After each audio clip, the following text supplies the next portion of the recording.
people, you can go a long way to preventing the toxicity and the death associated with anthrax.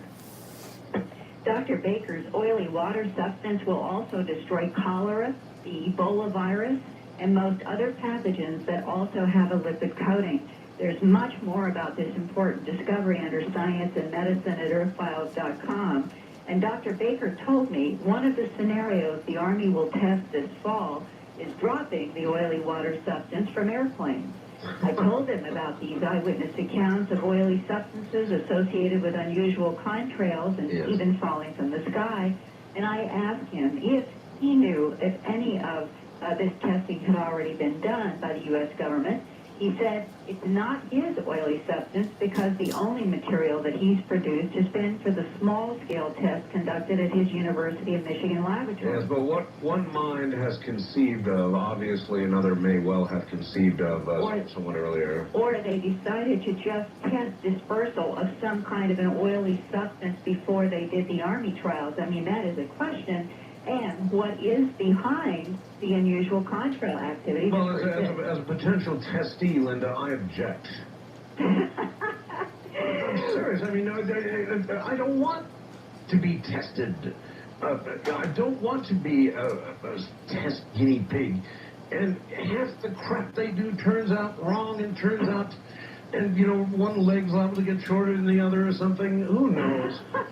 Well, the positive point of view is that if any of it is related to Dr. Baker's work, it could be that it is a blessing in disguise because it could be in the long run, in the future, that it could save a lot of people's lives. Right. And behind this issue of what is going on in the skies over North America, Charles Warren of Swedesboro, New Jersey, is one eyewitness who was so puzzled by peculiar contrail sightings back on March 17th and May 23rd, 1999, that he took photographs and posted them on the internet to ask for more information about them. Well, let's bring them on, shall we? Yes. All right. Charles Warren back in Swedesboro, New Jersey. Are you there? Yes, Art, how are you doing? Thanks, Charles. You're on with Art Bell and Linda Moulton Howe.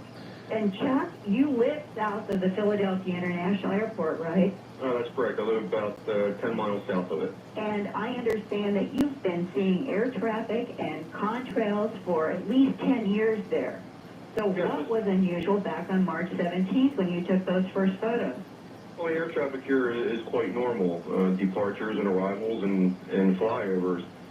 But on March 17th at 9 a.m., I walked outside my back door and was instantly amazed at a enormous checkerboard pattern to the south of my house. When I looked to the west, I noticed dozens upon dozens of contrails stretching from horizon to horizon, running north to south. And this went on until approximately 4 p.m., and it just turned out to be a completely cloudy day. And it actually started out to be the nicest day of the year. Well, what especially was unusual about what you called the checkerboard? Well, that was very strange looking to me. It had, I'd say, about 4 lines running east to west and 2 lines running north to south. However, the lines didn't go from horizon to horizon like the other lines did. They came to an abrupt stop, which is highly unusual. You just can't shut off a contrail. Right. I think you said it looked like somebody was playing tic-tac-toe in the sky, but they weren't playing with the circle. They forgot to use the circle, that's correct. But they were using the axis. Unless an aircraft were to suddenly descend below the point where the contrail was being created, an aircraft in level flight would not suddenly just, boom, stop producing a contrail. No way. Right, and these contrails, well, at least the contrails that form the checkerboard pattern, appeared to be at relatively low altitude. I'm not very good at judging flight, but they were not the very high altitudes that you see normally where the contrails are formed. Most planes are up at about 33,000 feet, somewhere in that vicinity. You would estimate these to be how much lower? I would say that these were between 15 and 19,000. Mm-hmm. Now, Chuck, did you try to get in touch with any airport or agency about this strange pattern? Well, I've made several attempts, even up until yesterday, to contact somebody of authority or who has an official statement to give me, but I am sent through menu hell, and there's just no way of speaking to a human being anymore. Now, so you have never gotten back any kind of an official explanation for why, for example, you would have something that looked like a tic-tac-toe crosshatch above your house? No, and actually I have sent that picture included in my email to the FAA, to the tower at Philadelphia International Airport, and to several other organizations, and have never received a response back. No reply, huh? No reply. What provoked you to decide that you would go to the trouble of putting those photos on a website after you took those photos on March 17th? Well, as Art was talking earlier about the caller from New Hampshire, I was the same. I was a skeptic. I did not believe there was anything unusual about the contrail story until March 17th. After I received my photos back in the mail, I decided I would put up a small one-page website and see if I could get some response and some answers to some questions I had. And the one-page personal homepage is now up to 175 pages, and I receive dozens upon dozens of reports and photographs every day. And I thought one of the most interesting parts of your website is what you call recent visitors to the site. And I counted just on what I downloaded Monday, June 7th. There are almost 50 agencies listed here. And if I understand, you began noticing within, what, the first week or so after posting the March 17th photos that you were getting repeat traffic to your site? May I interject here for the audience that doesn't know about computers? With respect to websites, everybody, it's possible to track who's coming to your website, or at least whether they're coming from an official government agency or that sort of thing. Those informational statistics are available to a webmaster. And so, Charles, you are getting the alphabet agencies visiting, huh? That's correct. And the tracking devices are available to anybody. I use one called Extreme Tracking, and it's a very useful tool. And within that list that you have, Linda, is probably just the first week and a half that my small web page was on. You want to roll through a few of them, Linda? Yes. And I think right in the center of your page, it says Wright-Patterson Air Force Base Aeronautical Systems Center repeat visits daily, Art. The list includes everything from United States Senate offices, NASA Langley Research Center. NASA and Langley? NASA Langley Research Center, Marconi Aerospace Systems, Monsanto, the NOAA Aeronomy Laboratory, which is the National Oceanic and Atmospheric Administration, the Federal Energy Technology Center, the Yucca Mountain homepage, the Air Force Combat Climatology Center, Nellis Air Force Base, Lawrence Livermore National Laboratory, Rocky Flats Environmental Technology Site, the Space and Missile Systems Center for the Los Angeles Air Force Base, the Department of Defense Computer Emergency Response Team, Holy moly, the National Renewable Energy Laboratory, the U.S. Army Space and Missile Defense Command, the Naval Undersea Warfare Center, Division Newport. Linda, hold on. It keeps going. I understand, and we'll keep going with it. Hold it right there, please. You too, Charles. Get one free. Linda House here. Chuck Warren put up a webpage. Simple little thing. Contrails. Chemtrails. I don't know what's called. We've been talking about them on the program here since springtime. Early spring. Broke the story here. All these agencies coming to his website causes the mind literally wobbles. Linda, hit us with a few more. My God, the people coming to see this website. Yeah. Yes, they're in the dozens. I mean, it's up to probably about 50 on this list, and probably more have been added since I downloaded this on Monday. And the one that really just hits you right from the page is Wright-Patterson Air Force Base Aeronautical Systems Center. Repeat visits daily, along with all those others. And for listeners, Art, I'd like to make sure that everybody can go to that site, which is Contrail Connection, all put together as one word, contrailconnection.com. And it would be very interesting for people who can bring those photos up now on that site to look at them while, Chuck, if you could explain what happened on May 23rd with that next set of photos that you took that has that really unusual diamond shape in it and what's happened since. But start with May 23rd. Okay, May 23rd was another event, as I call them, over what appeared to be Philadelphia area at the time. I noticed approximately 4 or 5 horizon-to-horizon contrails. And then what caught my eye was a plane turning a complete circle directly over the city of Philadelphia. Yeah. And I watched the entire thing, and I was just completely amazed. Because you can see it so clearly on your photos on the website, the circle, and then that great big huge contrail that's coming through the circle and all those crossing the circle. Right, and then today I received photographs taken from another vantage point in Wayne, Pennsylvania, of the same exact circle and contrails running right through the middle of it. Same thing here. We're in flyover country. You know, they fly over us to get to San Francisco from Las Vegas or whatever, and it's flyover country. But we've had planes circling. I, too, took photographs of circles with, it's up on the website. And so what in the hell is going on? Well, and in those photos on May 23rd, Chuck, there is that extraordinary diamond. It looks like a light source, not a reflection to me. And what is it that you've received recently that is quite similar? Well, the photographs I received from Wayne, Pennsylvania today, of the same circle I took photographs of, also show that same exact diamond shape. And in these Coincidence, I photos, don't know. yeah, and in these photos, as you look across on the web page, you see a very clear diamond. It's quite intense.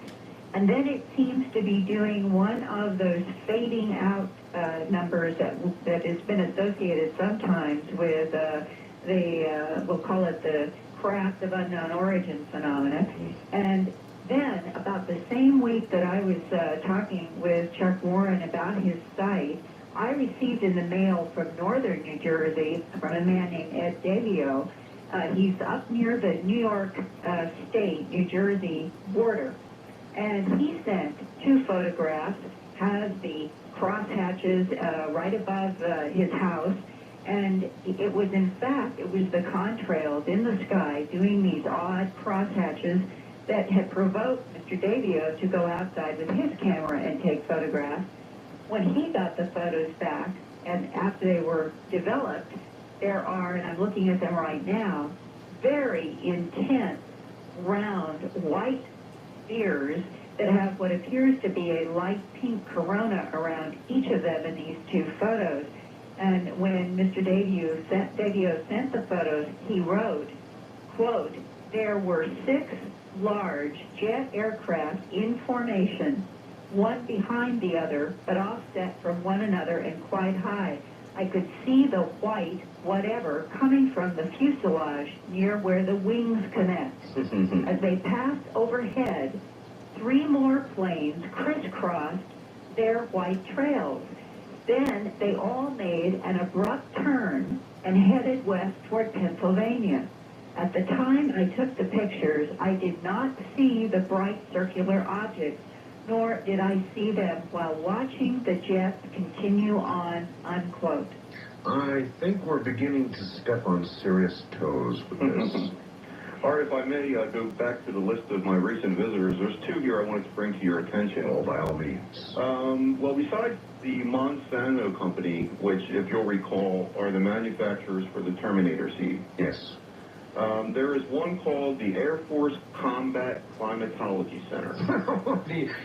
Let's think about the title of that. I know, that's The Air Force, say it again, the Air Force Combat Climatology Center. Combat Climatology Center. Their slogan is, past weather, our future. Is it really? I'm reading this directly off their website right now. They're in their mission statement, there's a few things that I'll read here. Engineering, design, and employment of weapon system, weather-sensitive, multi-billion, with a B, dollar national programs controlled by the Secretary of Air Force, Department of Defense lead of air and space weather modeling and simulations.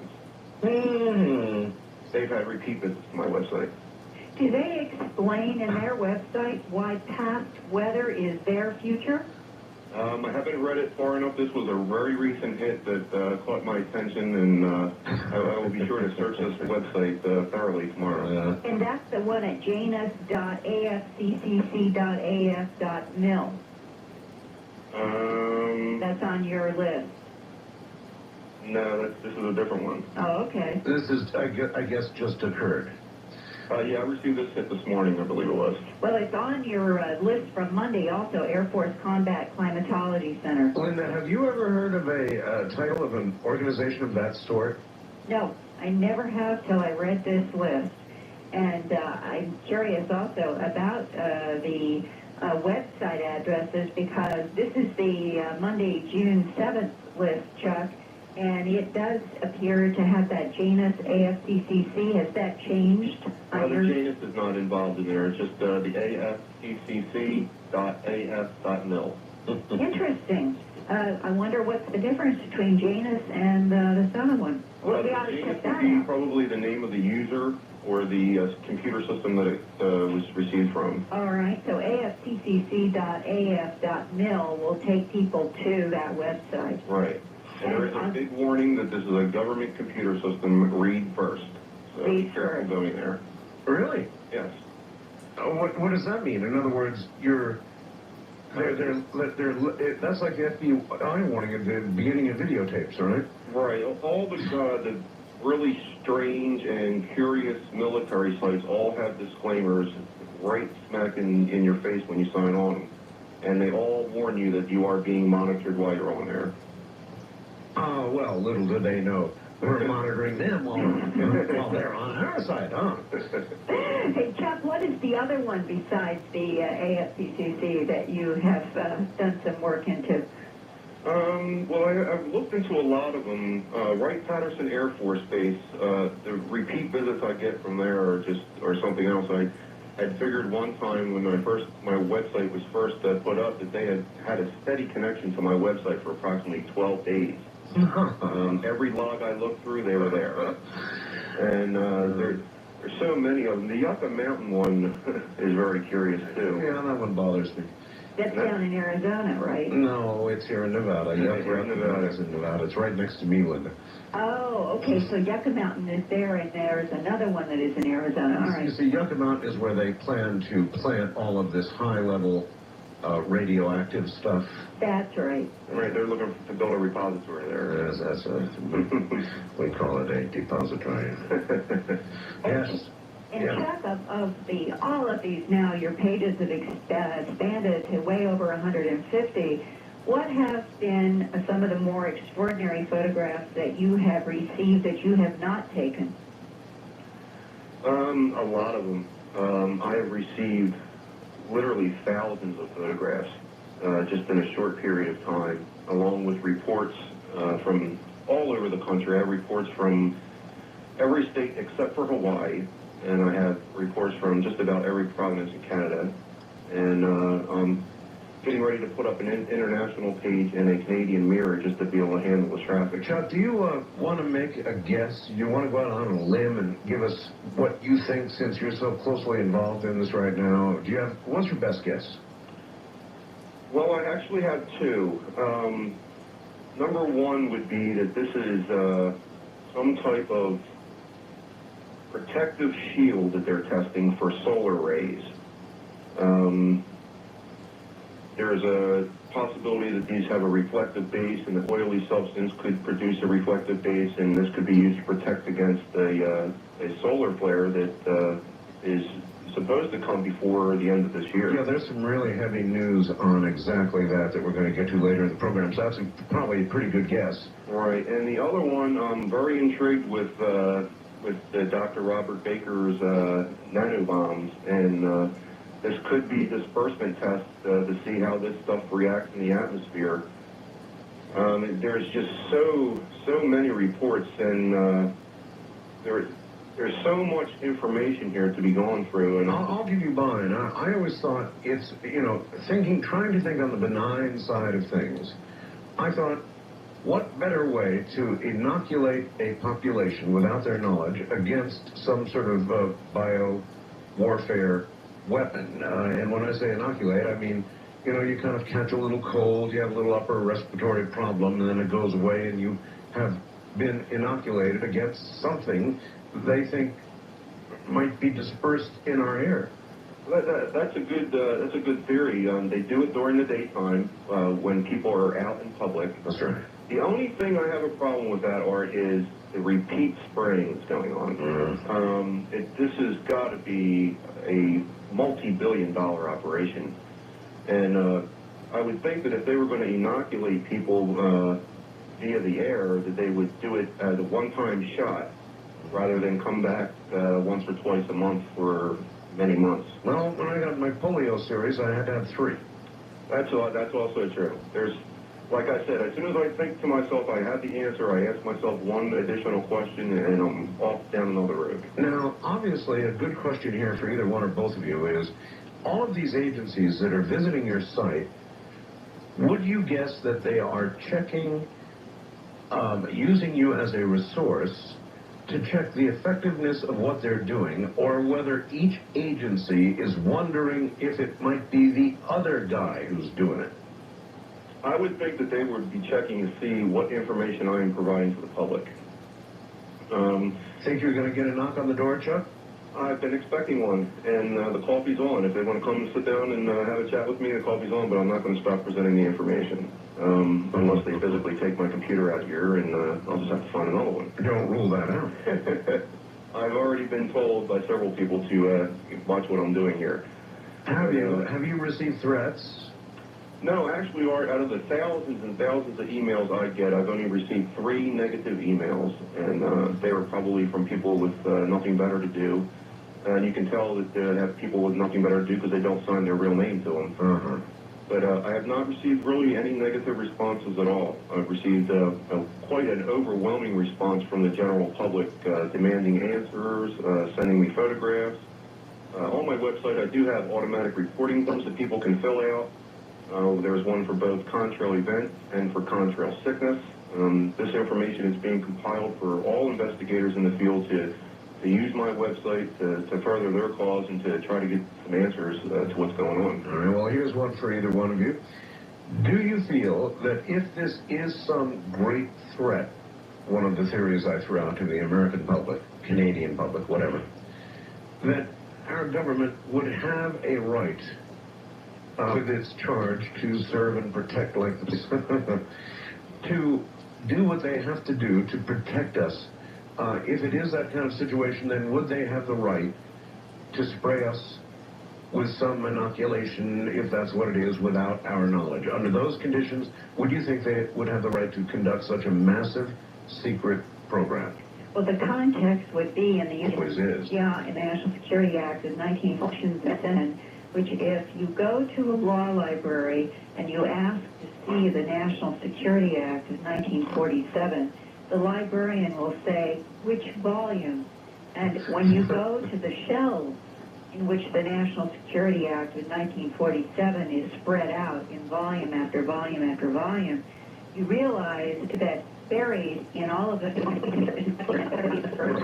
would illuminate for satellites and other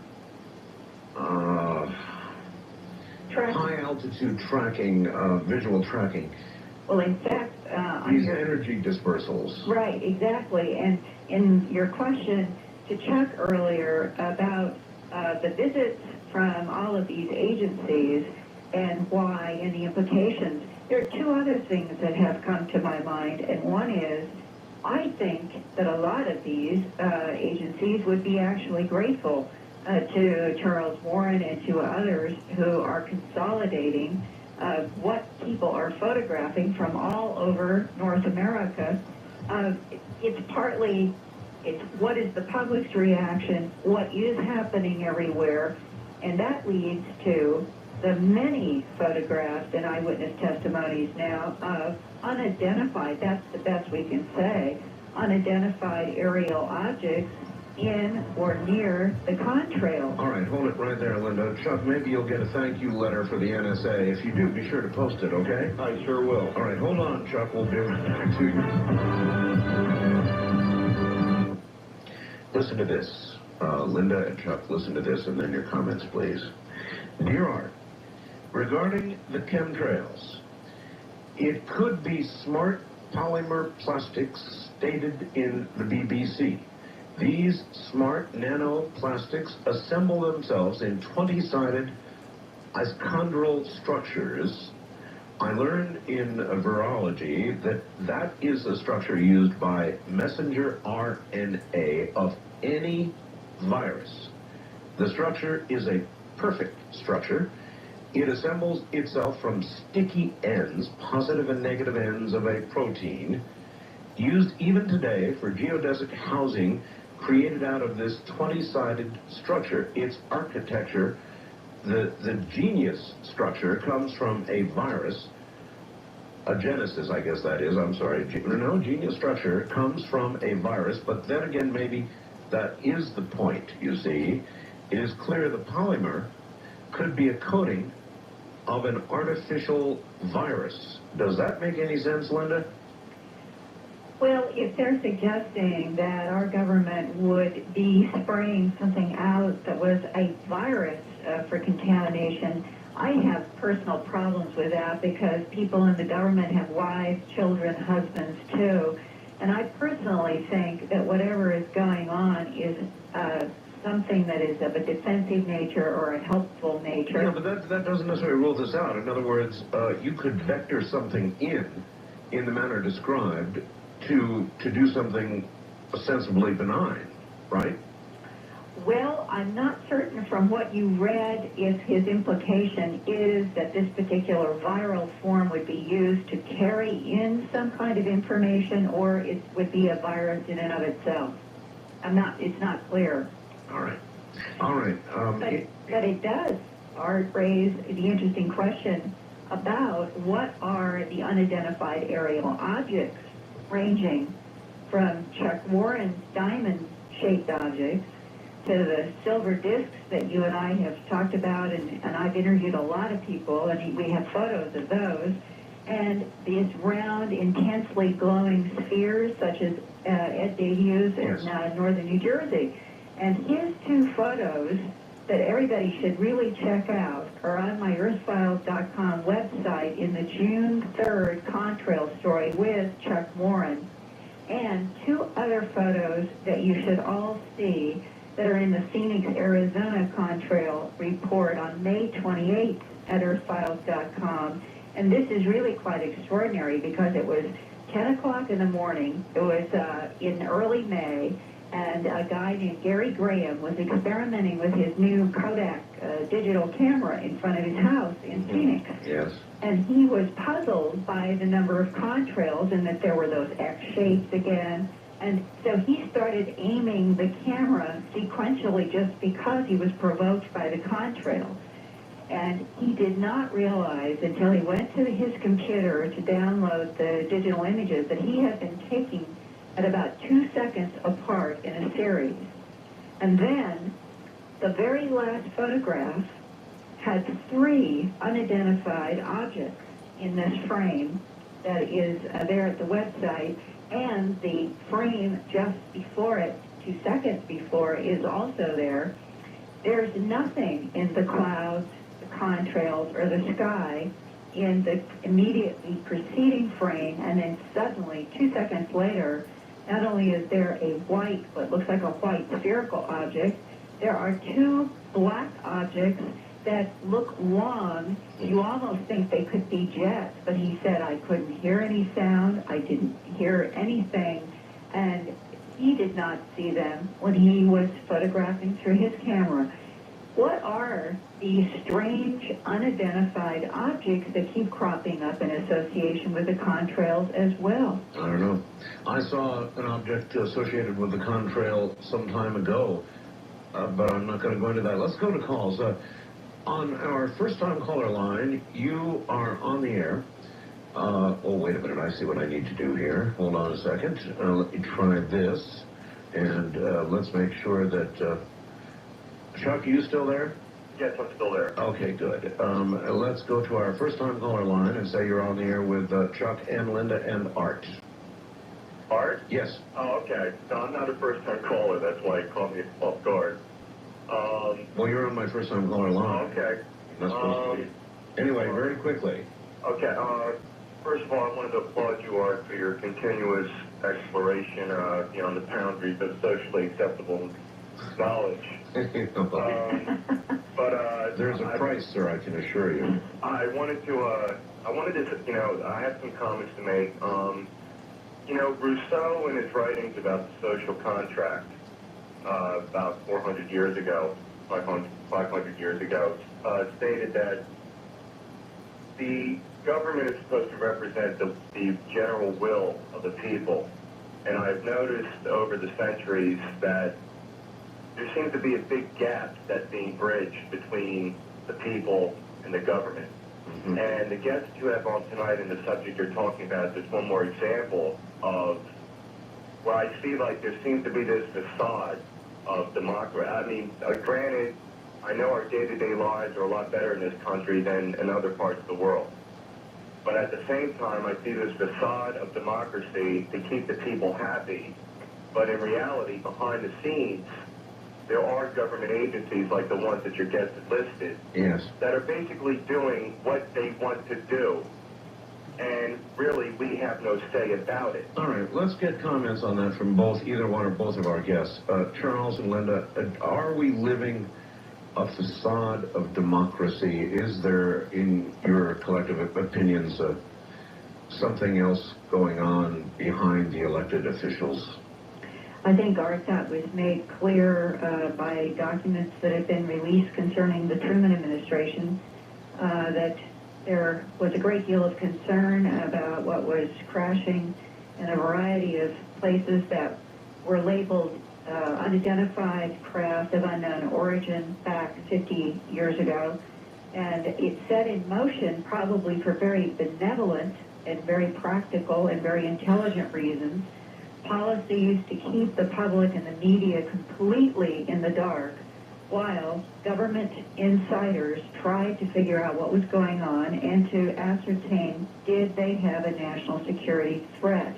So if you say that has been the context for all of their decisions for half a century and counting, then right now we are living the legacy of continued entrenchment of that point of view. And I think at that, when you have had that long of inside government, highly classified, highly secret power over secret knowledge that is kept from the public, you are in a state where it may jeopardize what we consider to be a constitutional democracy. Charles, you're newer to the scene. Same view or different? Charles? Well, Charles, we may have lost Charles, Linda. Hold on a sec here, and let's see if we can get Charles back. So let me see, what do I have to do? I'm going to have to do something to accomplish that. Stand by, and we'll see if we can get Charles back. Stay right there, Linda. William Shatner here for Priceline.com. Priceline is famous for letting people get airline tickets where they name the price. But just last week, we sold over 5,000 hotel rooms at Priceline. 5,000 hotel rooms is a lot of sleepy people. So if you're tired of high prices and want a quality hotel room, name the price you want to pay at Priceline on the Internet. I told you naming your own price at Priceline.com would be big. 5,000 rooms a week big. All right, I think that we can try this again. Charles, are you back with us? Yes, I'm back. Okay, good. The question was, are we living in a sort of a facade of democracy? Linda took her shot at it. You're newer at this. What do you think? Well, I'm not sure what to think anymore. This country used to be run on honesty and hardworking people, and it seems to be that the more secrets and the more lies we tell, the further apart our citizens get from the government. I agree. Wildcard line, you're on the air with Charles Warren, Art Bell, Linda Moulton Howe. Hi. Hey, Art, this is Brent in Houston. Houston, yes. 740. Yes, sir. And I basically, I just have a report for you. I saw, about 2 or 3 months before you started reporting these, I saw one of these spheres, but I saw it laying lines. It was the weirdest thing, 'cause I deliver papers at night, and I was coming home, heading towards the sun coming up, and I saw this thing making wavy lines. And I thought, that's unusual, you know, for a jet to be making these kind of lines. Then it started drawing like a rectangle on the sky. Then it drew another rectangle over the top of that. But I could see where the line was coming from, and it looked like one of these glowing spheres. I was wondering if anyone else had a report of that. All right, you two. How many glowing sphere reports, Linda, you've been boring in on that one, do you have associated with these contrails? Probably in my own files now more than half a dozen, but this is the first time I have ever heard anyone say that they actually associated the sphere with emitting the contrail. I've not heard this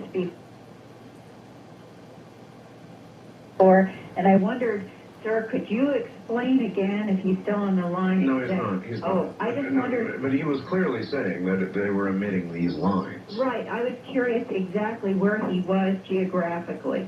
Houston. I was going to ask him where precisely, but Oh, I see. maybe what he could do if he's listening, could let me know at earthfiles@earthfiles.com. Send an email there and let me know, perhaps even your phone number. I would like to talk with you a little more about this if that's possible. All right, and you have a fax number also, Linda, don't you? Yes, my fax is area code 215-491-9842. That's 215-491-9842. And I welcome information on the record or off the record, and confidences are always honored. But I think we are dealing with something in which it's very clear that something is going on that is extraordinary, and we all need to know more about what is behind it. All right, west of the Rockies, you're on there with Linda Howe and Charles Warren. Hi. Yeah, hi, Art. This is Tom in Sacramento. Tom, you're going to have to speak up a little bit. In Sacramento, yes. Yeah, well, I had actually recently emailed you with regard to some of the activity that's been going on here in an area east of Sacramento. And it all started actually on Mother's Day that I happened to notice that they started spraying. And it seems as though they really like the crystal clear days that they actually start laying these grids of the chemtrails.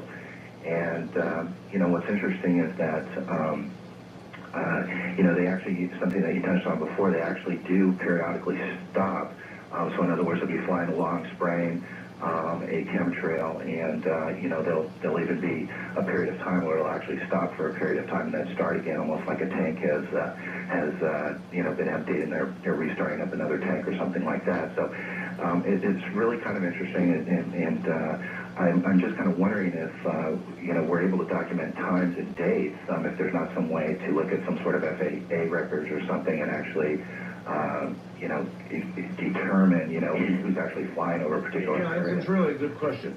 And Art, Chuck Warren did a fascinating research into satellite photographs, trying to look for contrails from satellites. Chuck, could you jump in here and explain what happened? Sure, I'd like to comment first about what the caller said about clear days. If you go back and look at every single report, 100% of them, every report has a clear and dry day. No, it's a standard on my form. They can pick the type of weather that's going on during the event. And Mother's Day was a big reporting day for California. As far as the satellites go, I had gone back and tried to research the exact dates and times for the contrail events and cross-reference them with images stored in the archives for satellite data. And every single one I went to, the time period for the event date was blacked out. It was restricted, it was not allowed in it. And I have never been able to get into an archived satellite picture to look up if they've been caught on the satellites. Now, I did get one today with a visitor to my website in California sent me a quick note and a link to the satellite, and sure enough, you could clearly see the contrails just over one county, and I did take snaps for a 3-hour period every hour, and I'll be posting the sequence tomorrow. All right, we'll look forward to that. West of the Rockies, you're on the air with Linda Moulton Howe and Charles Warren. Hi. Hi, Where are you, sir? Denver. Denver, okay. You're going to have to speak up good and loud, and go ahead. Okay, let's see. Well, my name is Bobby. One night, me and my wife, we were just getting off from work. It was about 2:30 in the morning, and we looked towards the mountain. Well, actually, I was in the car first. Yes. And I looked towards the mountain, and I saw this. It was like this red circular type thing with these trails coming from behind it. Well, here we go again. Yeah. And it was going in a straight line, and like I watched it for like 3 minutes. Then my wife locked up everything. She came out, and I was like, just pointed to it and was like, look. And next thing I knew, right when we were getting ready to leave out of the parking lot, I just saw it fade out. It was really odd. When was this exactly? This was 2 weeks ago on Monday, the Monday night. And you could see with your naked eye, not your binoculars. Oh, yeah, totally, naked eye. So it was large enough to be seen as round. Oh, definitely. Well, I really would appreciate it if you could either fax me the story with a phone number so I could talk with you also about it at that 215-491-9842 number. And because I would like to follow up your story and the Houston Sphere emitting these wavy contrails on Mother's Day. So it sounds like this was occurring at approximately the same time. Mm-hmm. Interesting. I'll definitely give you a call. Thanks. All right, thank you very much. Gee. First time caller line, you're on the air with Linda Moulton Howe and Charles Warren. Hi. Hi, my name's Sean. I'm in Las Vegas. Yes, Sean. I got 2 comments for you, Art. One is in regards to the happenings at the beginning of your show with the lights in the sky here in town. Yes. Oh, yes.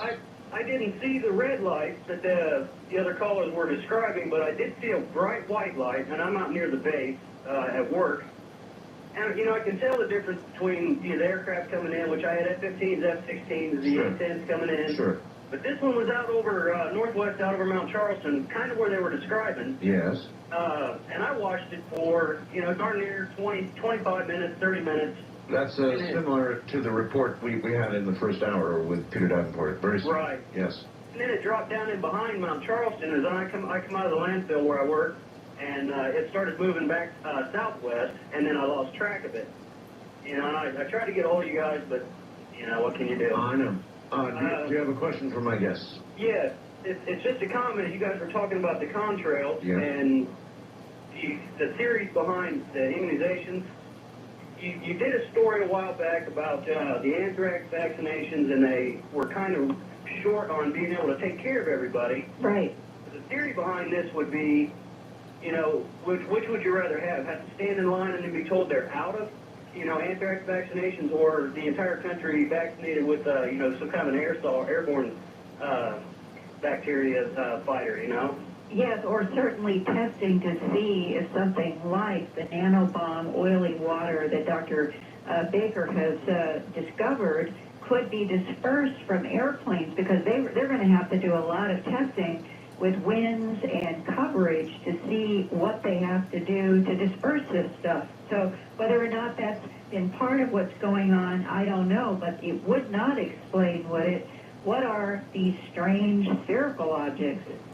All right. I would still like to be able to make the determination for myself whether or not I wanted the vaccination. I'm with you, Charles. Somehow or another, they should be asking us. And I understand about national security. I had a clearance when I was in the Air Force. I know about that, but there are limits. Charles, listen. I want to thank you for being with us tonight. What is your website again, please? It's www.contrailconnection.com. All right, we'll have a, that's kind of like the crop circle connector. We'll have a link, of course, up on my website. And Charles, we'll have you back on the air as well. Okay, thank you. Chuck. Thank you, and thanks, Chuck. Bye-bye. Good night. That's Chuck, and Linda Moulton Howe will continue with us because there's a couple of other things we have got to talk about. Busy night, coast to coast AM. Back to Linda Moulton Howe, but I want her to hear this. Art, I'm listening tonight, and I find your program interesting. Thought you might like to know. I know someone that collected samples of the contrail debris locally. They ended up in the hospital for several days last month. The material was sent to a lab for analysis. It was found to be an extreme biohazard. Its gestation rate was within 48 hours, and this is the fastest rate the lab had seen in anything that they had ever looked at. The friend that sent it to the lab via FedEx was scolded for sending it without proper biohazard procedures. I've also talked to another friend in the military that told me that anthrax shots are a series of shots that have to be taken at a very specific time every day. And if you don't meet the timetable, the shots have got to be repeated. I was told it was a series of 6 shots every 24 hours at the exact same time every day. Could this be why the contrails are being repeated? Didn't know if you'd heard anything like it from anyone before. John, and I guess I should tell Linda and all of you about the following. I had Wayne Green on the other night, Linda, and he happened to mention anthrax, that he had read something about anthrax in this country. With regard to the Iraqis, well, I had a phone call from the FBI by noontime of the following day wanting to talk to Wayne, and I presume they did talk to Wayne Green. But I'm telling you, Linda, there's a lot of sensitivity out there, and all he did was mention he had read something. Right. And the FBI was there like that. Well, remember, maybe it was on Dreamland that I did the interview with Dr. Henderson, who was recently appointed to this new bioterrorism center in Baltimore, and he is hooked up with Johns Hopkins University. Right. And he said in the interview that bioterrorism is a great concern to this government. They are especially concerned about anthrax and smallpox, and that coming up with enough vaccines to deal with just those 2 diseases alone would be possibly a 3-year lag time. That's why I think that Dr. Baker's work is so important, because if you can literally explode the germs by simply spraying them with this emulsified oil in water mixture that has the detergent on the very small nano oil drops, you are doing something that you can spray all over the place. As Sure. Dr. Baker said, you could spray down kids, schools, and buses, and no one would be hurt, and that you would kill 99.9% of the anthrax spores. Well, that's an incredible step forward, but according to him, his material hasn't been tested yet on a wide scale. I don't know if the right hand in the government could be doing something that the left hand doesn't know about, I'd lay money on it. Well, yeah, related specifically to the nanotech, but they might be trying it with something that is similar to try to test wind pattern dispersion, and I would be All very... right, well, here you go. All right, here's a fax, Linda, from a doctor who faxes my show. I know him personally. He says, Art, my guess is that this would be part of a massive inoculation effort. I would further guess that the actual immunization may not have begun yet, and what we're experiencing now are preliminary efforts to test a variety of factors involved in the delivery of same and response, perhaps by utilizing mild pathogens of the population. Anthrax apparently may be a very real and very major threat. It is not a fun disease. Oh, it's quite lethal. So, he's got a good point. We may be witnessing dispersal tests. Exactly. Not the real thing yet. Yeah, that's what I said earlier with No. Chuck Warren, that that's the part that has made the most sense to me, that they have to start dealing with what happens in wind patterns, temperatures, and how much coating do they get to the ground at different altitudes. And these grids, the grid pattern, I've had a lot of discussions with people about that. When you have a grid pattern, it seems like you could be testing specific distances, speeds, and all of those, and that the people doing the testing would know the significance of the grid pattern.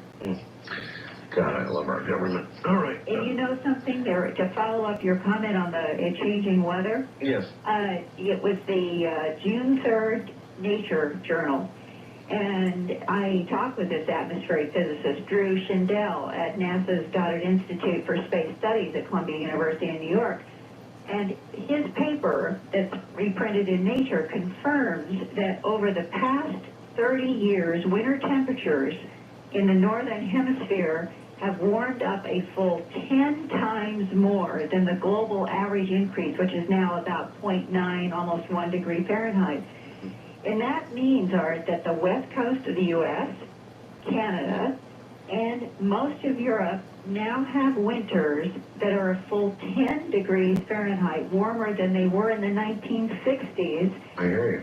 This is the first time that Dr. Shindell, in this case, has been able to show with confidence that this chronic warming is a result of greenhouse gas emissions. This is another part of his presentation. No, but you know something? There's a survey out showing, Linda, that the more you talk about this to the general population, the more they don't care.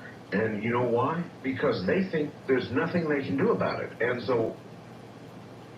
But you know, its implications and consequences. I know. And he and I talked about the fact that the current computer projections, which are his and a whole lot of other people's computer projections, that the winters on the west coast of North America and throughout Europe will continue to warm up for the next 60 to 80 years. And if they have gone up 10 degrees in the past 30, on the outside, they could go up to 20 degrees warmer, and you know that means more and more rain, possibly less and less snow, and people are going to have to deal with the implications of more flooding. And last winter in Europe, remember, the floods were the worst, I think, on record. Well, more heat, more energy, bigger storms, F6 tornado. And listen, anyway, that's a whole nother show. Linda, there is a report out from the BBC News that is pretty worrisome in a lot of ways. I have a remote viewer named Ed Dames on here, and for the last year and a half or so, he's been talking about a killer shot from the sun. And, you know, people take it with a grain of sand, as they should when they hear this kind of thing. However, here comes this BBC report saying a tremendous explosion took place on the surface of our sun last Tuesday. It's nice to hear about it so late. And that for a few hours, astronomers were not sure whether it was headed directly for Earth or directly away from Earth. It was a biggie. As a matter of fact, the words they used to describe this blast, this coronal mass ejection, were some interesting words. They called it a planet buster. Now, that's pretty serious information. Now, fine, this time, they say, it was not headed toward us, but if it had been headed, come our way, Linda, what the hell do they mean by planet buster? What they mean is that when you get a huge electromagnetic surge, it's going to interact with the magnetosphere and the ionosphere. And what's known now in circles in Washington as space weather, up above our heads, where all of our satellites orbit, is of increasing concern because it can induce power blackouts, it could block radio communications, it could send the satellites spinning out of control. This has been a big worry. And so in this release from the BBC, it says, quote, cellular phones, global positioning signals, and spacewalking astronauts were all at risk. I think that is what is behind that phrase, a planet buster, because if it's big enough, and it hits our magnetosphere and ionosphere, it could knock out so much because we put so many satellites up now, and we are becoming more and more satellite dependent for so many things, military and civilian. Yep. And when you realize that we now are at a place where we are depending upon machines above our heads that are vulnerable to electromagnetic storms from the sun, it also explains why, when I was in Santa Fe last year for that conference of ionospheric physicists who came from all over the world, and one of the big reasons for all the testing they are doing in HAARP and in Europe and Arecibo and all over is that they know so very little about what exactly does happen in the ionosphere and how can they make satellites more immune to these electromagnetic influxes that has just happened apparently last week. And this is a part of science that is really trying to push in new frontiers, because we're talking about trying to now deal with machines that are put up anywhere, in the 100 to 300 mile area, and we are dealing with strong inputs on a cyclic basis from the sun. Well, how do they shield for that? Yeah, we've got a lot of them, Linda, that are a lot higher than that. They're in geosynchronous orbit in the Clark Belt. Listen, while, though, we're on the subject and using the term planet buster, which is pretty scary, astronomers lately have been seeing these stars that for no discernible reason suddenly brighten tremendously, and they suggest that if a planet like ours were around a sun that brightened in the way they are now observing, we'd be toast. Yes, that has come up many times, and there was this recent story, I think the star is Eta Carinae, that has been going through these really wild and inexplicable fluctuations, and I did a couple of reports last year about the gigantic gamma ray influx that, thank God, it was so far away in the universe. Mm-hmm. What would happen to our own sun? I guess that's the question mark. Do we have a stable sun? It certainly seems to be, but but then there are fluctuations. There are some theories now that say even stable suns in a cyclic way suddenly do this, or can suddenly do this. This is what the astronomers are saying. Right, these hiccups. But then it's an issue that our particular yellow sun, which is a G-type sun, is at least known to be more stable, and that some of the suns, like this Eta Carinae, are a different type of sun.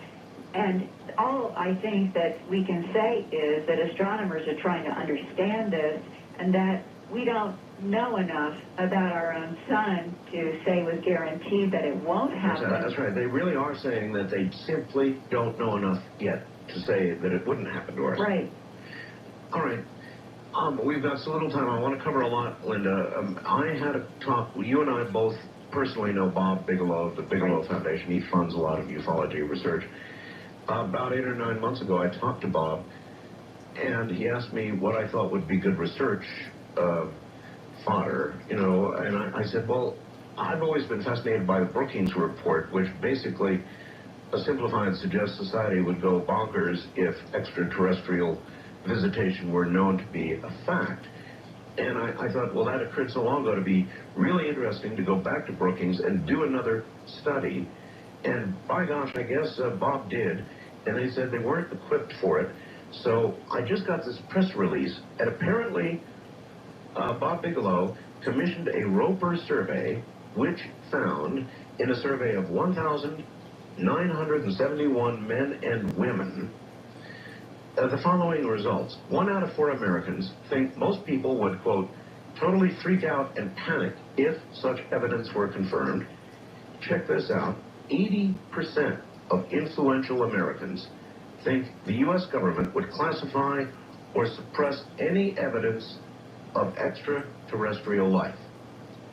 Now, Linda, you rarely in America get 8 out of 10 Americans agreeing on anything, but they're saying 8 out of 10 say it would be kept a secret. Of influential Americans. That's right, influential People Americans. who are in jobs and positions to have impact on our sociology.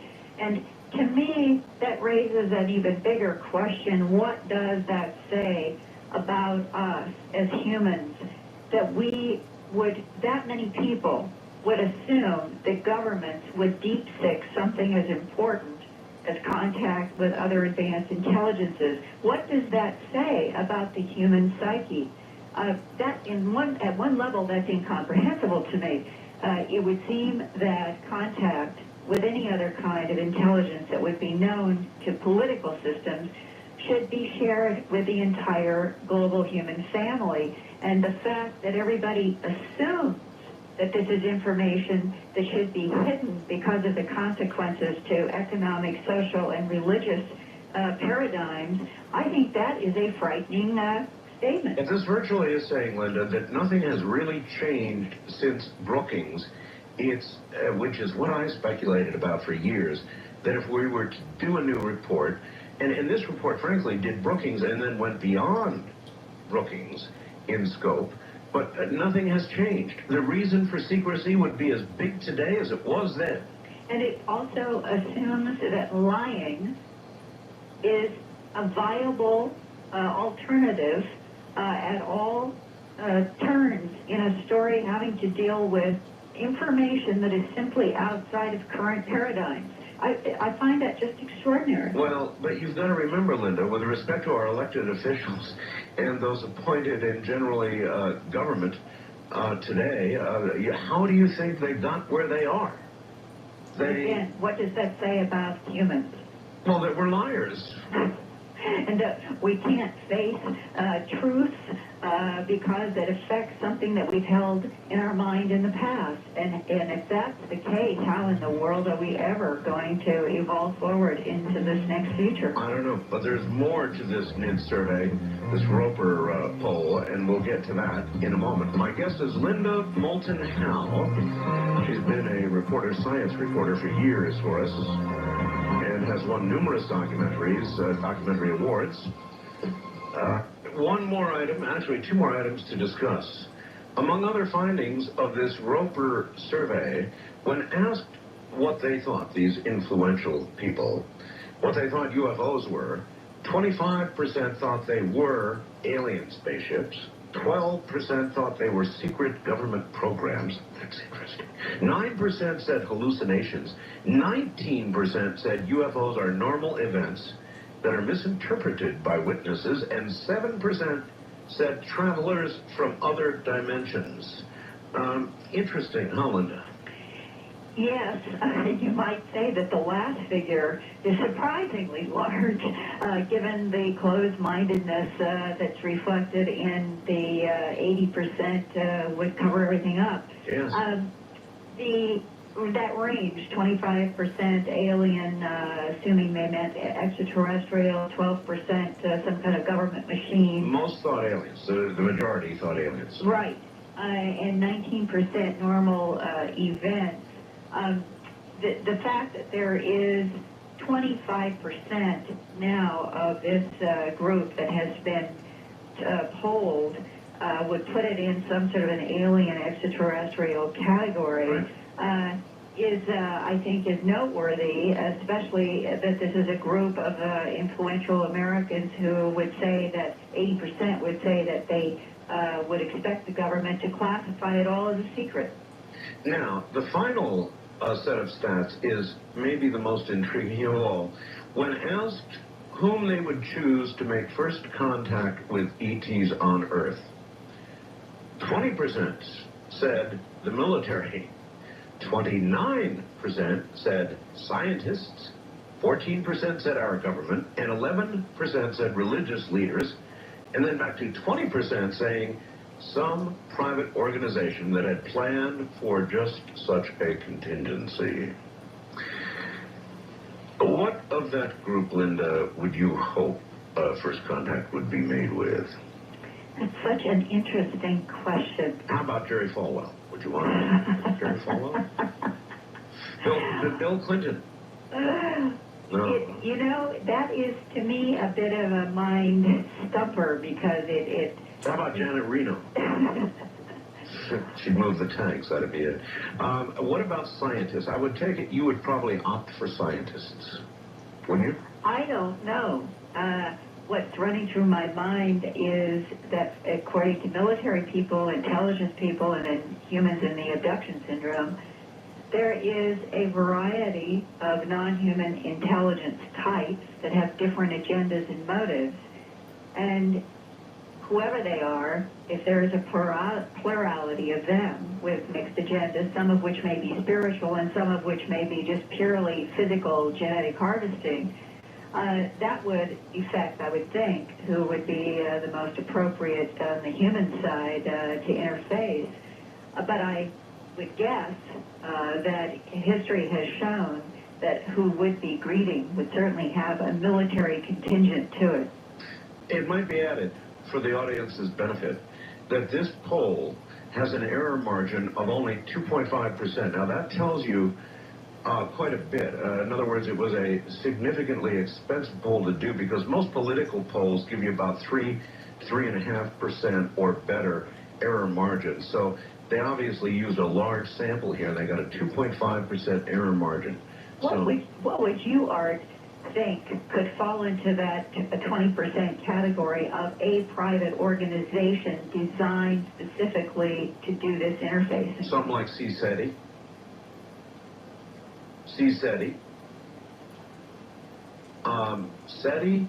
No. Private organization. The only one that I know that's out there actively trying to make contact is CSETI and Dr. Greer and company. I suppose MUFON, you know, the different organizations, I don't know. It's just such a large number from a poll, a private organization, that it makes you wonder what the people who were polled had in mind. I know this, that if it was the military, I wouldn't be too happy about that. But they're always going to be part of any kind of an interface with that which is considered to be foreign technology or foreign anything. Well, I know, but if an alien advanced race had been watching us recently, all the goings on, India, Pakistan, probably bombs in Kashmir, who knows, anthrax, terrorism, the bombing of Yugoslavia. I mean, if they've really been watching down on this and they decide to contact the military first, I'm going to be bummed out. Well, then you come back to the mystery of the human abduction syndrome, and what some people have speculated is that this is a grassroots interface by an advanced intelligence or one or more advanced intelligences to specifically bypass government and political entities and go straight to the grassroots. Yeah, I really would hope that's what would occur. And but the fact that we don't know about it worries me. See, because so many people agree, and I'm one of them too, that thinks the government would keep it a big secret, and that's what I think they're doing. I'm in that 8 out of 10. I believe that. Yes, and in this country especially, which is we're supposed to be an informed democracy, but I don't think, Art, that it's worked that way for so long, and that Americans know that there is something wrong in the machinery of this country, and that's where all the skepticism and cynicism, bitterness, and actually, I think, festering hatred is coming about a system that is so out of sync now with the general population. All right, let's take a few calls, Linda. What an interesting night. First-time caller line, you're on the air with Linda Moulton Howe and Art Bell. Hi. Turn your radio off, please. Okay, Art, it's off. Yeah, good. Where are you? I'm in South Florida, Miami area. Okie doke. Actually, first contact should probably be made by the American Association of Cosmetologists. She'll Hot, have to Natalia. put on makeup. You know, in modern America, you've got a pretty good point, I'm afraid. You know, if they don't look palatable, run them through makeup 2 or 3 times, and the American people could handle that. Make it presentable. Yeah, or put them in suits so they'll be less frightening. Exactly. Oh, Linda, I just read a couple of things in Alien Agenda by Jim Marrs, some references to you. Yes. Very interesting. Thank you. Fascinating book. Yes, it is, and he is a good friend of mine and an excellent writer. Another author, Paul R. Hill, was a NASA scientist for many years. Oh, yes. He wrote a book, Unconventional Flying Objects. And which nobody really knew about until he died. True. But he has a section in there on angel hair, where disc and cigar-shaped objects all over the world back in the 50s, 60s, and 70s were seen to be dispersing angel hair or spider webs. Right. Phenomenon. That's right. It might be related to what's going on now. Maybe we're using some of that technology in conjunction with these contrails or chemtrails. I don't know. See, that's a huge speculative leap, and if anybody in the government knows, they aren't talking. And I know that the angel hair versus spider web was a big issue for a while. It was almost as so like the balloon, the weather balloon was used to cover up one or more of the crashes in New Mexico. Right. Spider webs were used to cover up the fact that a substance of unknown either makeup or origin was coming down all over the country. Well, you say that people have seen discs and spherical objects near the chemtrails. True. That's what's got me wondering if there is some tie-in from what was going on back in the 50s and 60s to what's happening now. But we aren't dealing with that angel hair phenomena. We're dealing with what appears to be some kind of a substance that has made rainbows in the sky, and people have said has had a kind of oily appearance, or that they've had a residue fall, whereas the angel hair, as the name describes, was a substance that people could pick up and put in jars, and did. Right. They took it to universities and tried to have it analyzed. And most of the reports that got out to the public said they were spider webs. Right. But it seems to me that, there was a reporter here in Miami, Brad Berkey at Channel 10 ABC station, who did a report on Homestead Air Force Base, and the planes down here are dispersing a real fine chaff for radar dispersion, and it makes huge clouds of the local weather radar. And did an analysis of it, and the local governments are getting upset, thinking that maybe it could affect people's breathing if they breathe in this real fine fiber. Did you learn what it's made out of? It's a very, very fine metallic, they didn't say exactly, but it's a real fine metal strands. It looks like very, very fine hair. Little short links, maybe 2 or 3 inches long. Not my idea of fresh air. Well, if you could find out, if there's anybody who knows, or a reporter, or if there's any lab that has done tests, and you could get in touch with me, I'd very much like to know what the elemental composition of that material is, if you can find out. I'll do that. And do you have my fax number? I'm taping this program. I'll go back and get it off the tape. All right. And for people listening, if you have any other information, my fax is 215-491-9842. Somehow the idea of minute metallic particles being inhaled as part of my air is not appealing. No, nor mine. All right. Wildcard line, you're on the air with Linda Moulton Howe. Hello. Hi, Art. This is Larry in Fort Lauderdale. Yes, Larry. I have a transcript of both of the Rad Berkey shows that I can send to Linda. Thank you. Can she receive it by email, or must it be by fax? Yeah, you can send it by email to earthfiles@earthfiles.com. Because I know you have several different places to send different things on your site. Right, but that's a generic, earthfiles@earthfiles.com. Right. I also have a tape of I got a tape actually of both of the shows, and he basically deals with the radar screen aspect of it, and the reason, why they dropped the shape to cause a missile to not strike the plane. And he doesn't really get into tankers at all. It basically just is the shape. The only problem is that on their weather radar, it shows so much shape that when the Air Force guy denies that it could come from airplanes, you almost believe them because they actually, in the piece, show the shape being put under the wing and everything. And I mean, they're just showing them everything like they have nothing to hide. And they say that they regularly train with it. But if you look at the radar, there's so much of it spread across the Keys, it's almost, 50 miles worth, and it wouldn't come out of those tiny little canisters. Well, did anybody ask the military guy if there is this much radar chaff in the air and not attributable to them, where would it be coming from? No, he was using it as his denial, and the analysis of the stuff actually led them to a woman in Nevada.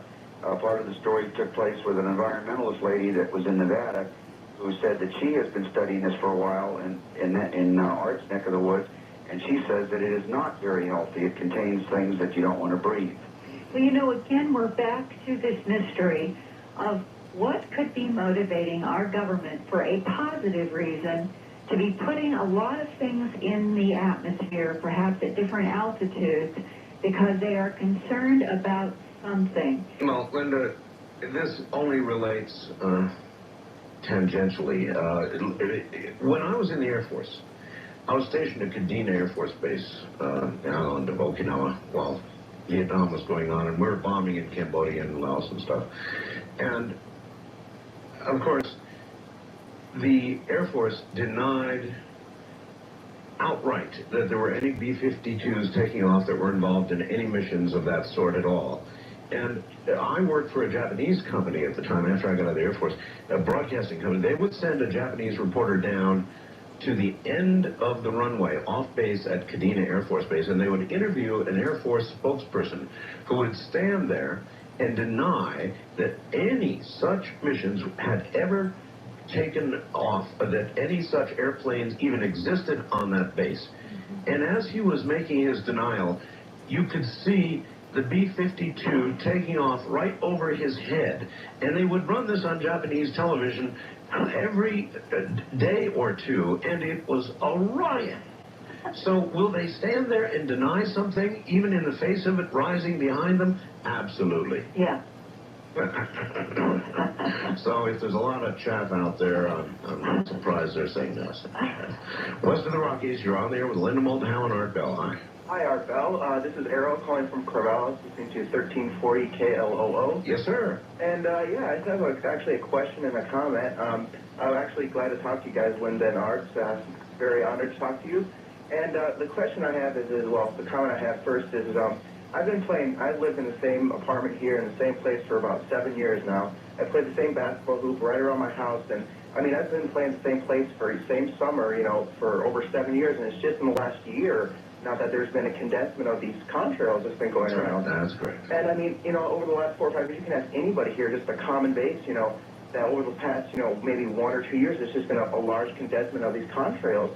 And I'm just wondering, and obviously, we don't know this, why is all of a sudden a condensement of these contrails in the last 2 years? Why haven't we been seeing this maybe 10 years ago? Aircraft has been around. Well, the obvious answer to that, sir, is because they weren't doing that 10 or 20 years ago. It's obvious.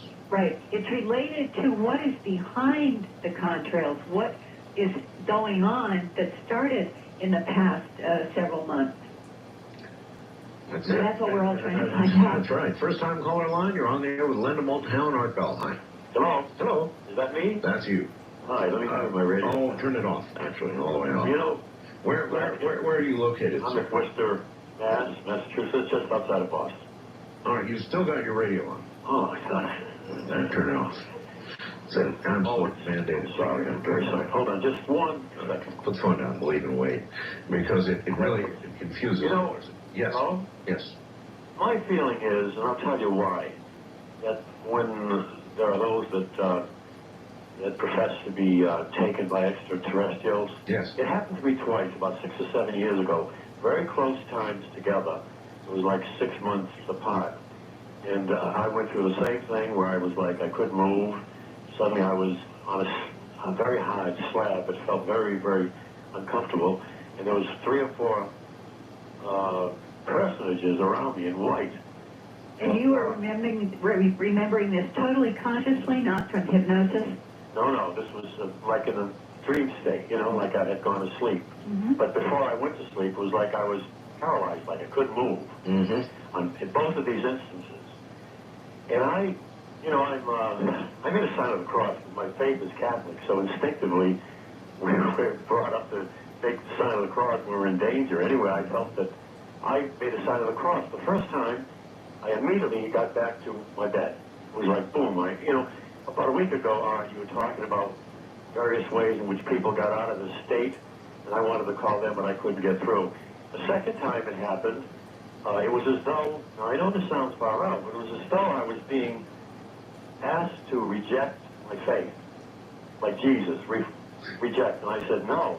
And I went to make the sign of the cross, and in 3 or 4 of these objects, these people, personages, grabbed my hand to hold me back from making the sign of the cross.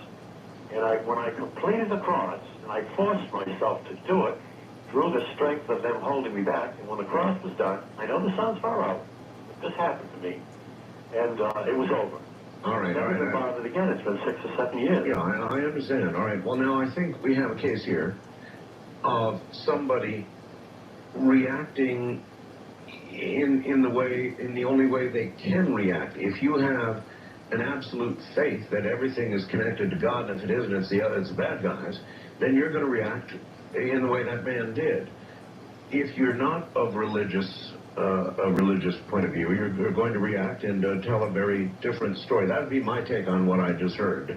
Well, Art, it is interesting that in the last, I would say, 30 years at least publicly, of the human abduction syndrome going all the way back to Betty and Barney Hill and coming up, there have been repeated cases in various researchers' files where someone has consciously, they've waked up and they're paralyzed, and there is a being in the room or being. Real quick, and they say, they call in the name of Christ for help or God for help, and then all of a sudden everything disappears and they are not abducted. That's right. That's something for everybody to think about. I've got 1 more hour. Do you want it? If you want, or if you want to do open phones on something else, I'll go to bed. Your choice, Linda. I'll stick with you if you want. All right, sticking with us you are. This is Coast to Coast AM. Well, these companies, they love these numbers that spell out something. All right, Linda, welcome back. Hi, Art. Hi. I wonder, in addition to the contrail, chemtrail issue, if we could go back for a minute to the crop circles, because Paul Anderson, who runs the Millennium Project up in Canada, sent me an interesting report recently from Israel. Barry Shamish is a journalist over there who has followed the crop circle story in Israel for the last several years, and he wrote, quote, that on the afternoon of March 20th, which was this year, I believe, the first day of spring approximately, a significant crop formation was discovered in the Jezreel Valley. It was the 3rd formation found in the Jezreel Valley in the past year. The formation was barbell-shaped with 2 circles of 9 meters diameter joined by a straight line, also 9 meters long and 90 centimeters wide. 800 meters away, an 11-meter diameter circle was found in addition. The formation, but the stems were not broken. The Jezreel Valley boasts numerous important biblical sites, including the Har Megiddo, which is supposed to be Armageddon, where the final battle before Judgment Day is prophesied, and Mount Tabor, where Jesus meditated for 40 days before beginning his ministry. This is from Barry Shamish. Linda, what you've just said can be summed up by saying you can't rule out the possibility that the Bible's right, that the end days are close or upon us, and that these are signs we are seeing. I mean, it's as much of a possibility as little guys in spaceships, plasma balls, Doug and Dave, any of the other million explanations one might have. The religious folk could be right on the mark, and we're just seeing what they're saying. Yes, I think that there's always this spiritual river that flows through all of these phenomena, but there's something that I also like to keep in mind and have done a presentation about the last year, and that is the fractal nature of the universe that we live in, which relates to repeating cycles. And that in these repeating cycles of fractals, there are always expanding, evolutionary, changing patterns. There are repetitions, yes, and you can see the recognizable patterns of the past and the present, but the future may change enough to not be exactly like the pattern before. And I guess that is part of all this, that I hold the door open, that we may have been given a lot of warnings in religious literature, in Nostradamus, and a whole lot of things about a future course. And yet, right now, it seems to me that there are evidences that people are trying to shift where our future could be going, and that maybe this is part of some grand spiritual test. Can we shift enough to avoid Armageddon? Well, it's not strict science, but it's strictly logical. First time caller line, you're on the air with Lynn Moulton and Art Bell. Hi. Hi. Where are you, sir? I'm in Farmington, New Mexico. Okay. I have a couple of comments. The first is in regard to the contrails. Linda mentioned diamond shape earlier that appeared to be glowing or emitting light. I read an article in Popular Science a while back about a secret project in Alaska that they were trying to change the weather. Oh, you're talking about HAARP. HAARP, yes, HAARP. In other words, could any of these contrails, there has been some pretty interesting speculation, Linda, that this polymer, whatever it is, could be released in the atmosphere in conjunction with a test of something that would modify the weather. In other words, a reflective element or absorbing element in the atmosphere that would work in conjunction with high levels of low-frequency radiation. You know, the problem, Art, is that none of us know enough to really comment. It is so speculative. I would like to know what the government knows and what it's doing, but I also can step into their shoes and say that if they let us know everything that they were doing, then their perceived enemies would know what they were doing, and that a lot of this probably has to do with countering perceived enemies. Yeah, they always have black shoes, you know. Government shoes are always black. Wildcard line. And black hat. That's Yeah, good morning. Good morning on the wildcard line. You're on the air. Yeah, this is Dan in McLean, Virginia. Hi, Dan. The question I have a couple of them, but one would be concerning the contrails. It'd be interesting to see where they are not getting reports, where they're being sprayed, like maybe Washington, D.C., some of the military areas, NASA, and Fort Meade, Maryland. Yeah, I'd worry mostly about Washington, D.C. If there's none over Washington, D.C., then we're in trouble. Right. Remember Chuck Warren said that he had gotten reports and photographs now from every state in North America. Except Hawaii. Except Hawaii. Yeah, well, that would be interesting. Maybe Hawaii is the control group. Anyway, the second part I was going to ask you is, I find it difficult to believe that they would be doing it for a benevolent reason, you know, like to inoculate us, because this stuff is so contagious from the samples that you've gotten. That is a problem. It's laying people out. Yeah, he makes a very good point, Linda. You want to believe, and I want to believe, that it would be a benign thing. They were trying to help us in some way. But the ingredients that we've seen so far don't seem to lean in that direction. But there have just been such few samples that have actually, like that one that went to a lab. I don't know really much of any of this, but has actually gotten to a lab stage. And where I had my own experience standing out in Sedona and then 2 days later in Phoenix under these gigantic X's being made with other people, but none of us got sick. Yeah, but this guy actually touched samples in collection, and he went to the hospital. You know, so, I mean, it's slim evidence to be sure, but it's something to think about. East of the Rockies, you're on the air with Linda Moulton Howe and Art Bell. Hi. Hi, this is Steve in Raleigh. Raleigh, North Carolina. Hi, Steve. Yes, I have an idea that may tie several things together I've heard on your show over the weeks. Like the pilots getting a sunburn at night. And, oh, I wonder if I told Linda about that. No, I haven't heard this. Oh, you're going to love this one, Linda. And what else, sir? Well, it might possibly tie in with what the government might be doing with these chemtrails if they are not meant to protect us. Yeah, when you're talking about radiation, I mean, you're dead right. All right, check this out, Linda.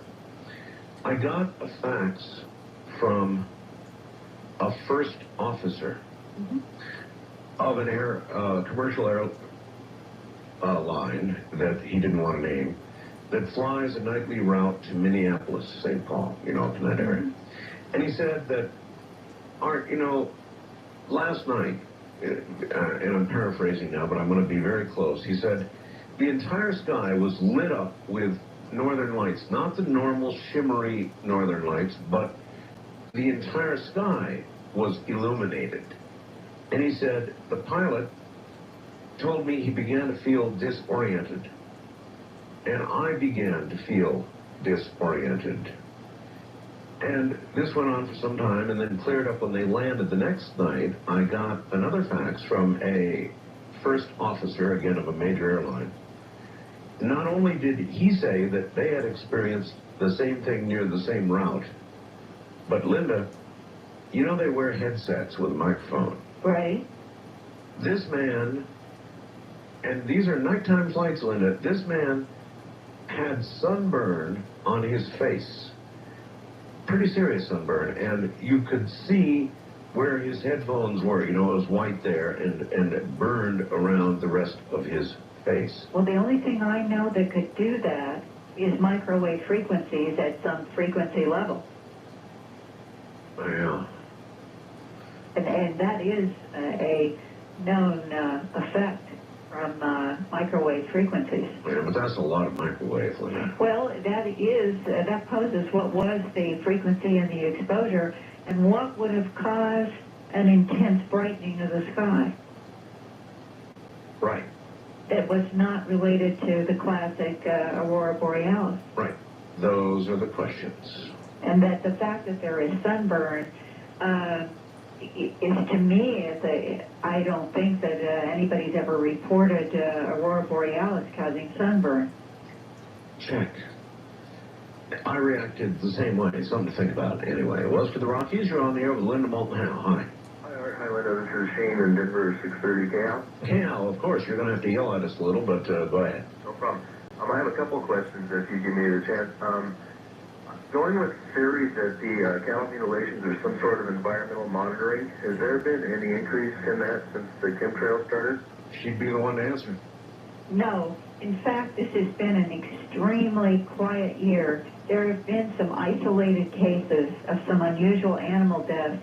And in fact, one series, I guess you would say, of 8 dogs dead and a 9th attack in Woodleaf, North Carolina in May was not exactly the classic mutilation, but reminded me of the chupacabras, which we have not heard about since June of 1996. I read that story the other night, Linda. They have no idea. Fang marks in the neck is what they're coming up with. I interviewed the head of the Environment Office that had the Animal Control Office do a necropsy on the 8th dog. I talked with the owner of the 8th dog that was dead and the 9th that was attacked 2 nights later.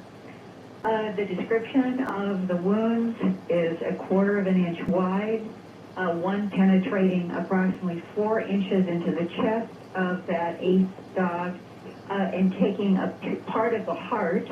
There were about 11 such 1/4 inch holes on that 8th dog, and the owner said there was no blood, that the wounds were really quite dry, and that on the when they did the necropsy, that the fact that there was a hole that went 4 inches, that would seem to contradict the tooth of a mountain lion or another kind of cat or predator. And Dr. Soto in Puerto Rico, when I was there investigating the Chupacabras mystery, he had a rabbit that was brought in by one of the TV stations for necropsy, and he described, and we had on the radio on Dreamland and or Coast, that he went into a hole in the bottom of the jaw of the rabbit and measured it 4 inches, penetrating into the brain, where brain tissue had been taken. Again, no blood. I'm not saying that there is a Chupacabras proof here, but it is interesting that 8 dogs dead, a 9th attack. They're worried about humans. You wouldn't want to go for a night walk in the woods in North Carolina right now, would you? Well, in Woodleaf, which is sort of in that, quite a ways from Charlotte, but it's out in the rural area. But there was one more interesting point for people who may or may not be listening and had anything like this happen. In Puerto Rico, Mexico, Central America, where these strange puncture wound attacks occurred back in 95 to June of 1996, the last known attack being in 1996, there were often descriptions, and I've seen photos of this, of what looked like a thick saliva on the hair of the animals, either around the puncture marks or just on the hair. The owner of the 8th dead dog and the 9th attack, both dogs had this very, very thick saliva-like liquid all over the heads of both of those dogs. Great. Hey, caller, want to meet a new creature? Sure. You had another question? Yeah, actually, I was wondering if Linda had any recent information on the San Luis Valley, and might suggest to Art if you maybe do a show on the valley, and maybe Linda could put you in touch with Chris O'Brien. Well, I tell you, the person to talk to down in southern Colorado is Lou Girodo. He's been sheriff at the Huerfano County Sheriff's Office now for, it's way more than a decade. And he was... But what are we referring to here? Oh, this is the area in southern Colorado where the first public animal mutilation was reported back at the end of the 60s. The horse named Lady, the Appaloosa mare, found stripped of flesh from the neck up, associated with strange aerial craft in the valley. What he's talking about is that from the sand dunes in the Sangria de Cristo Mountains, when you go west and south, there is an area there that has, for decades, has been associated with very unusual activity, both in the sky and an awful lot of animal mutilations. And if you go then further east, past the Sangrias, you come to a town called Trinidad, and that's where Lou Girodo, one of the most honest law enforcement people that I've ever met or interviewed when it comes to telling the public exactly what he knows. Yeah. And he's the man in the documentary A Strange Harvest.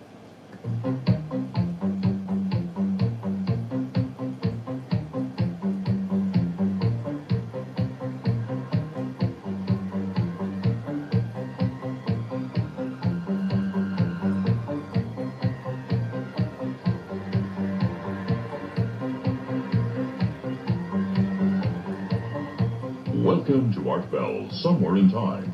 Tonight featuring Coast to Coast AM from May 21st, 1997. From the high desert and the great American Southwest, I bid you all good evening, good morning, as the case may be, across all these many time zones, from the exotic Tahitian and Hawaiian island chains in the west, eastward to the Caribbean, all the way out into the Virgin Islands, south into South America, north to the pole, and worldwide on the internet. This is Coast to Coast AM. Good morning, everybody. I'm Art Bell. Great to be here. Well, what an interesting program we have coming up for you this morning. My guest, right out of the chute here, is going to be Phoenix Councilwoman Frances Barwood. And oh my, what a story it is from Phoenix. So, We will talk about all of that with Councilwoman Barwood in a moment.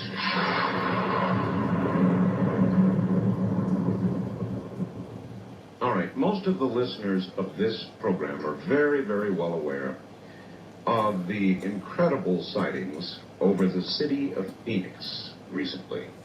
As a matter of fact, we had a report, rather detailed, lengthy report from Peter Davenport at the Seattle UFO Reporting Center. Peter, if you're out there, give me a call now, and we'll arrange to get you on.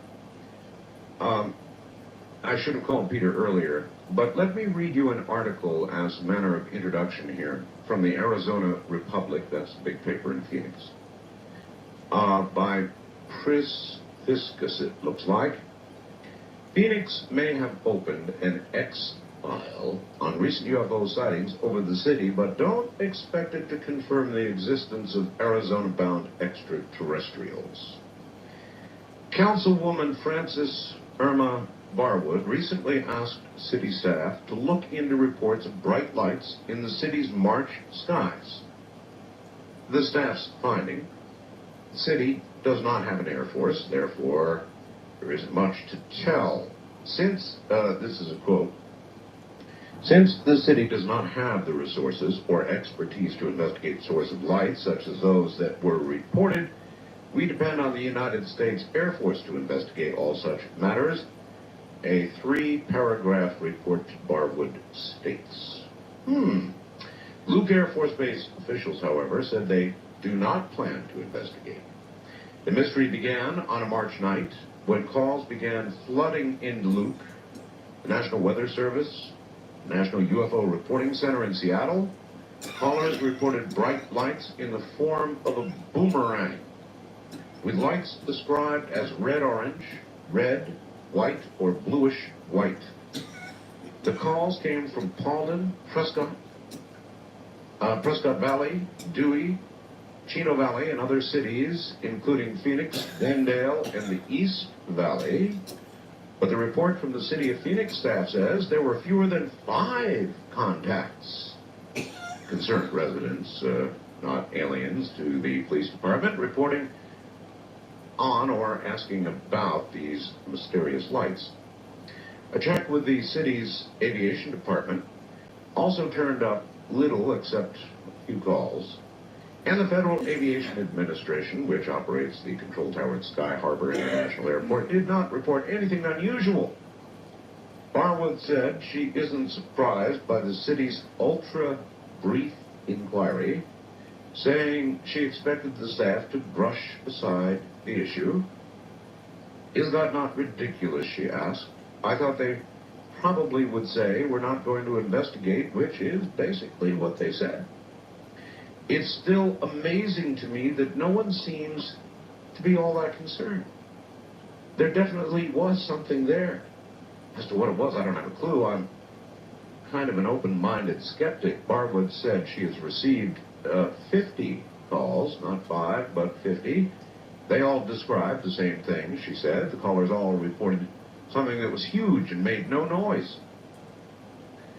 This does not mean it is something out of this world, she said. At the very least, you'd think people would want to know what was flying over their homes. What if it would have crashed? I personally don't think it was extraterrestrial. I think it was military. On the other hand, if it is something from another world, Barwood said, I want to see it. She also hears the Francis sees little green men talk and the derisive laughter running through City Hall. I know that Skippy and Scott Phelps, Phoenix Mayor Skip Rims, I believe it is, and his spokesman are having a field day over this, she said. Doesn't take much to make little minds work hard. Barwood still doesn't understand why such a fuss was made when she asked the city staff to look into the matter. The city should get to the bottom of what exactly was flying around the city skies that night, says she. It could have done damage to antennas or something. And Mr. Miller sent me a fax saying, Dear Art, seldom does one read about the about any elected official, for that matter, who is willing to acknowledge even the possibility of the existence of UFOs. To those of us fortunate enough to know Francis Barwood, the accompanying article, the one I just read, will come as no surprise, and he suggested I contact Francis Barwood, who is indeed a city councilman in the city of Phoenix, and here she is. Francis, welcome to the program. Hi, Art, how are you? I'm okay. I think a better question is, how are you? Oh, I'm just fine. Francis, you made a fairly caustic comment regarding the way the rest of the city council and the mayor appear to be treating this whole thing. Well, not the rest of the city council. Okay. The mayor's spokesperson particularly. I'm going to have to ask you to get good and close to your phone. Okay, is that better? Oh, much better. Okay. You know, in the past, it's kind of been a little war of words on different matters. I ask a lot of hard questions that people don't ask. Well, let me stop you right there. Before we get into this specific incident, I would like to know what is your relationship generally with the rest of the city council and the mayor? In other words, is there some political animosity that preceded this? It's kind of been things that have happened, you know, over the last 5.5 years. I am not afraid to ask questions, and I've been told on numerous occasions that it would be better off if I just kept my mouth shut and didn't ask questions. But there's a lot of things that, you know, I find if it's things that the city did that I don't feel is right, I'll ask the question as to, you know, is it constitutional, or, you know, do we feel that we are fighting our citizens, you know, stuff like that. And because of that, you know, there's been a little friction. A little friction. But the rest of the city council, you know, I would say that they're all, you know, they're really good, and, you know, we all try to maintain a professional attitude when we're doing our job, and it's just, at times. What got you, Francis, to the city council? What got you in politics and motivated to begin doing things and become involved? I kind of backed into it way back in 1985 or 6. I was on a transportation subcommittee because of a road that was coming through it with a freeway, and I found out after I had bought a house that the freeway was going to take a couple of feet of my front yard, and nobody would give me an answer. Oh. So I kept asking more and more questions, and I was given the runaround, and I ended up on this transportation committee, and from there was appointed to a larger committee, which was the Squaw Peak Extension Advisory Committee. And the mayor that appointed me at the time probably regrets it to this day, but, you know, made me think of, well, do you work against or do you work with? And I felt that, you know, if I found city very interesting, and I decided that I would get more involved with city things. And after my youngest child was 17, I ran for city council and won. And won. I was the only woman. and Francis, on what issue, in other words, what do you think accounted for your victory? Why do you think you won? Well, there are a lot of things. I don't have a problem with telling people when they ask a question exactly where I stand on anything. And I've always been that way. I don't see why not. You know, you either are what you are, or you have to make up so many things to cover up what you pretend to be that you end up really mixed up. Yeah, that's right. So, and we can see that in higher up government a lot of times. So, you know, everybody that's ever asked me anything, they'll get an honest answer. I don't do the, gee, I don't know, I'll have to look into it type thing. Now, is it reciprocal? In other words, when you ask questions either across of other city council members or of the mayor, do you get the kind of straight answers that you dish out to your constituents? That's a difficult question. You know, feel free not to answer any one that I ask you. I'll end up probably with a little figure with stick pins in it tomorrow. But I sometimes get the runaround, and, you know, I realize that, you know, people have their jobs to do, and they try to do them as best they can, and sometimes that means maybe not saying everything, because if the public knew everything, they'd be maybe upset with some things. I feel that if everything is out there, nothing can come back to bite you. I feel the same way, exactly the same way. And if it does, at least you've been righteously bitten and you can walk away with your head held high. Well, let me tell you the rest of the story is I'm under attack of a recall. It didn't have anything to do with this thing, but it was because of a zoning case. And they accused the city of hiding things. And I said, no, the city wouldn't do that. And, you know, when we voted on it, there was no opposition. And I truly believe that. Until I was called as a witness for a group that was suing the city on another issue. And during the time I was giving a deposition, they had asked me a particular question, and I said, oh, no, because we didn't know about that, you know, mid-'95. And they put a letter in front of me that was from our mayor to the head of this company back 4 months before we voted on it, saying exactly where it was going to go and everything, and not CC'd to anybody. It was a personal letter. And they pulled it out of the, you know, the Truth and Open Law, whatever it is.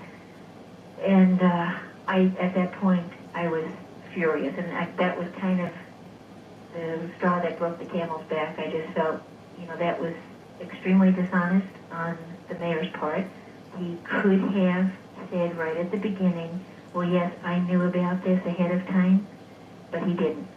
So in other words, you're under recall because you voted affirmatively without the knowledge of this letter. Is that correct? That's correct. Surely your constituents understand, or do they not? Or are they just now hearing? In other words, how big an issue has this been in Phoenix? Do the people understand the chronology of how it occurred? Some of them do, because it appeared in what they kind of call our tabloid type paper, which is the New Times. And, you know, some people tend to disregard that, but a portion of it is, you know, heavy political things. Sure. And there was an article that this reporter did, Tony Ortega, and, you know, he found out about this letter because I was so furious. I told someone who told someone who told him, and then he called me. And they did quite a good article on it, and the title of it was, I've Been Had. And some of the people who are leading this opposition got that article, and they called me and they said, you know, well, we felt, you know, that it wasn't you, but, you know, are you sure you didn't know about that? And I said, there would be no way that I could know about it. Mm-hmm. And also when they went down there to pull all the information about this particular area in case, they did not get that letter. I take it there are recall efforts against all of those who voted affirmatively? No, and it was unanimous. It was just against me. Well, wait a minute now. Wait a minute now. That I don't understand. Or is it just because it affected the area you represent? That is correct. It's in our village core right north of me. I see. Well, so you've already got some pretty tough fights you're fighting. Well, and there's a little bit more to that, too. And some of the people that jumped onto this recall are people that were angry at me for other reasons. I am very pro-gun for law-abiding citizens. So am I. I make no bones about it. I have a concealed weapons permit, but I've carried a gun for 32 years. I'm also a very strong conservative and constitutionalist, and everybody that knows me knows this. I also have a concealed permit, Francis. I feel exactly as you do. I think even beyond the Constitution that we have a God-given right to protect ourselves against those who would do lethal force against us. We have the right to use the same kind of gun, same kind of weapon they're going to try to use against us. Well, and look at the cities that have total gun control. They're Sure. the ones with the highest crime. So Absolutely. you know that it doesn't work because the crooks know that they're sitting prey. What, as a matter of interest, and we will finally get to this UFO business, folks, but as a matter of interest, what is the political wave right now in Arizona, Phoenix specifically, regarding gun control? Are you on the wrong side of that argument as far as a lot of people are concerned? Well, in some parts of the city, and you know, it was another thing that the mayor and I were on different sides on, even though he is a Republican. He voted for the meltdown of guns and stopping the police auctions. Well, The meltdown of guns. yeah, it's an unbelievable thing, and meltdown of guns and making works of art out of them. Works of art. So I said what they should do is make a big gun, you know. And, One great big gun out of a lot of little ones, huh? yeah, so it's kind of been just a total opposite philosophy and ideology, and I think that's been part of the problem. But my area is, I would say, mostly conservative, but, you know, there's other areas that are not. Right. And there's a lot of people that feel that, you know, we need more laws and we need government to protect us, and, you know, and I feel just the opposite. People need to take responsibility for their own actions. So, you know, I am not shy, and it causes me some grief from time to time, but I sleep well. I understand, and that's really what counts in the end. You've got to be able to sleep well, and I feel exactly the same way. I would describe myself as a fiscal conservative, politically somewhat of a mixture, with an awful lot of libertarian thrown in. Mm-hmm. That's kind of where I'm at, and that's what gets me in some trouble too. Yeah, I understand. So anyway, what day in March was it that all of this began to manifest itself over the Phoenix skies? Arizona, really. First of all, let me tell you that I did not see it, and I'm still upset with myself because I was in a meeting. But apparently it was on March 13th. It was a Thursday, and apparently it was somewhere between 8:30 and 9:30. Mm-hmm. And I saw it when I got home. I got home about 20 minutes to 10, and at the 10 o'clock news, they had it on all of the news channels with videos. With video, right. And, you know, I looked at it and I go, wow, you know, incredible. I didn't realize at the time, to compare it to what was on the ground under it, to, you know, realize how big it was, but that came later. I had assumed at the time that there was an investigation going on because it was on all these news channels. And so I thought, gee, I wish I would have seen it. That was that. It wasn't until 2 weeks ago, from yesterday, that I was on my way to a policy session at 2:30 in the afternoon. And we have, like, chambers across the street from City Hall. Sure. And as I was walking over, there was another council member, this TV crew from Extra, jumped out and said, excuse me, but how come nobody from the city will talk to us? And I said, what are you talking about? And he said, well, nobody will talk to us. And what do you want to know? And she said, well, you know, there was the lights that were over Phoenix on March 13th, and everyone we've talked to said they don't want to talk about it, they're not investigating it, and not investigating, and they're not interested. And I said, well, I thought it was being investigated. And she said, no, it wasn't. And I said, well, I'll ask. So I went into policy session, and that's our only televised session. And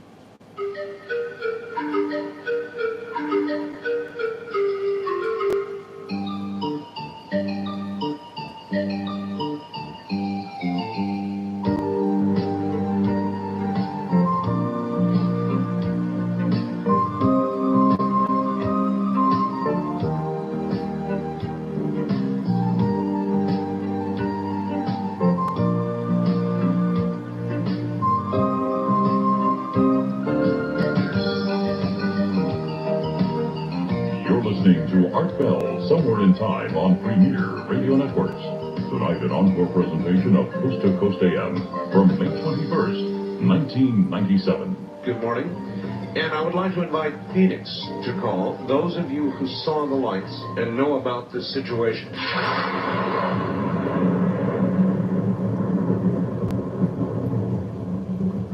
All right, we are interviewing Councilwoman Frances Barwood in Phoenix, and where we left off, she had gone into, I guess, a meeting, one in which there is television coverage, and I guess each council person gets to make a short statement or something or another. You had just been confronted by extra cameras, and you said, I'll ask. So you went in there with television blazing away, and what did you say?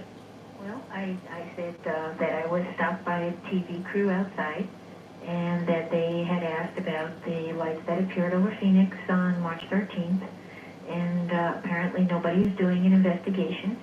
So I would like to request that we do the investigation. Mm-hmm. And there was silence. Silence. And then they said that they would look into it. Well, that was on a Tuesday.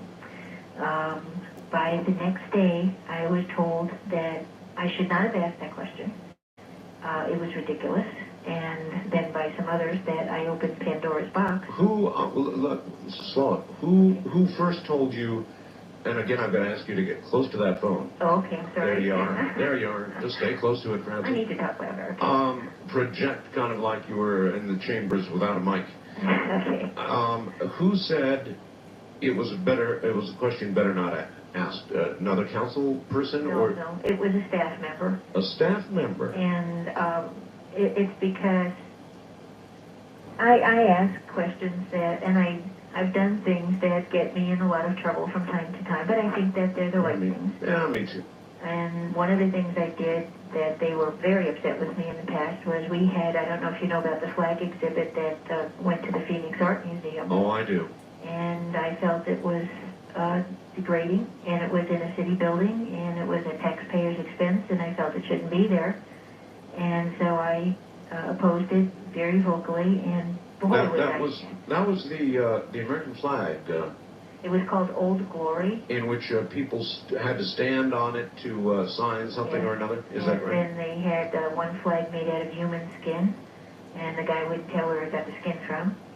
And then they had some obscene things made out of flags.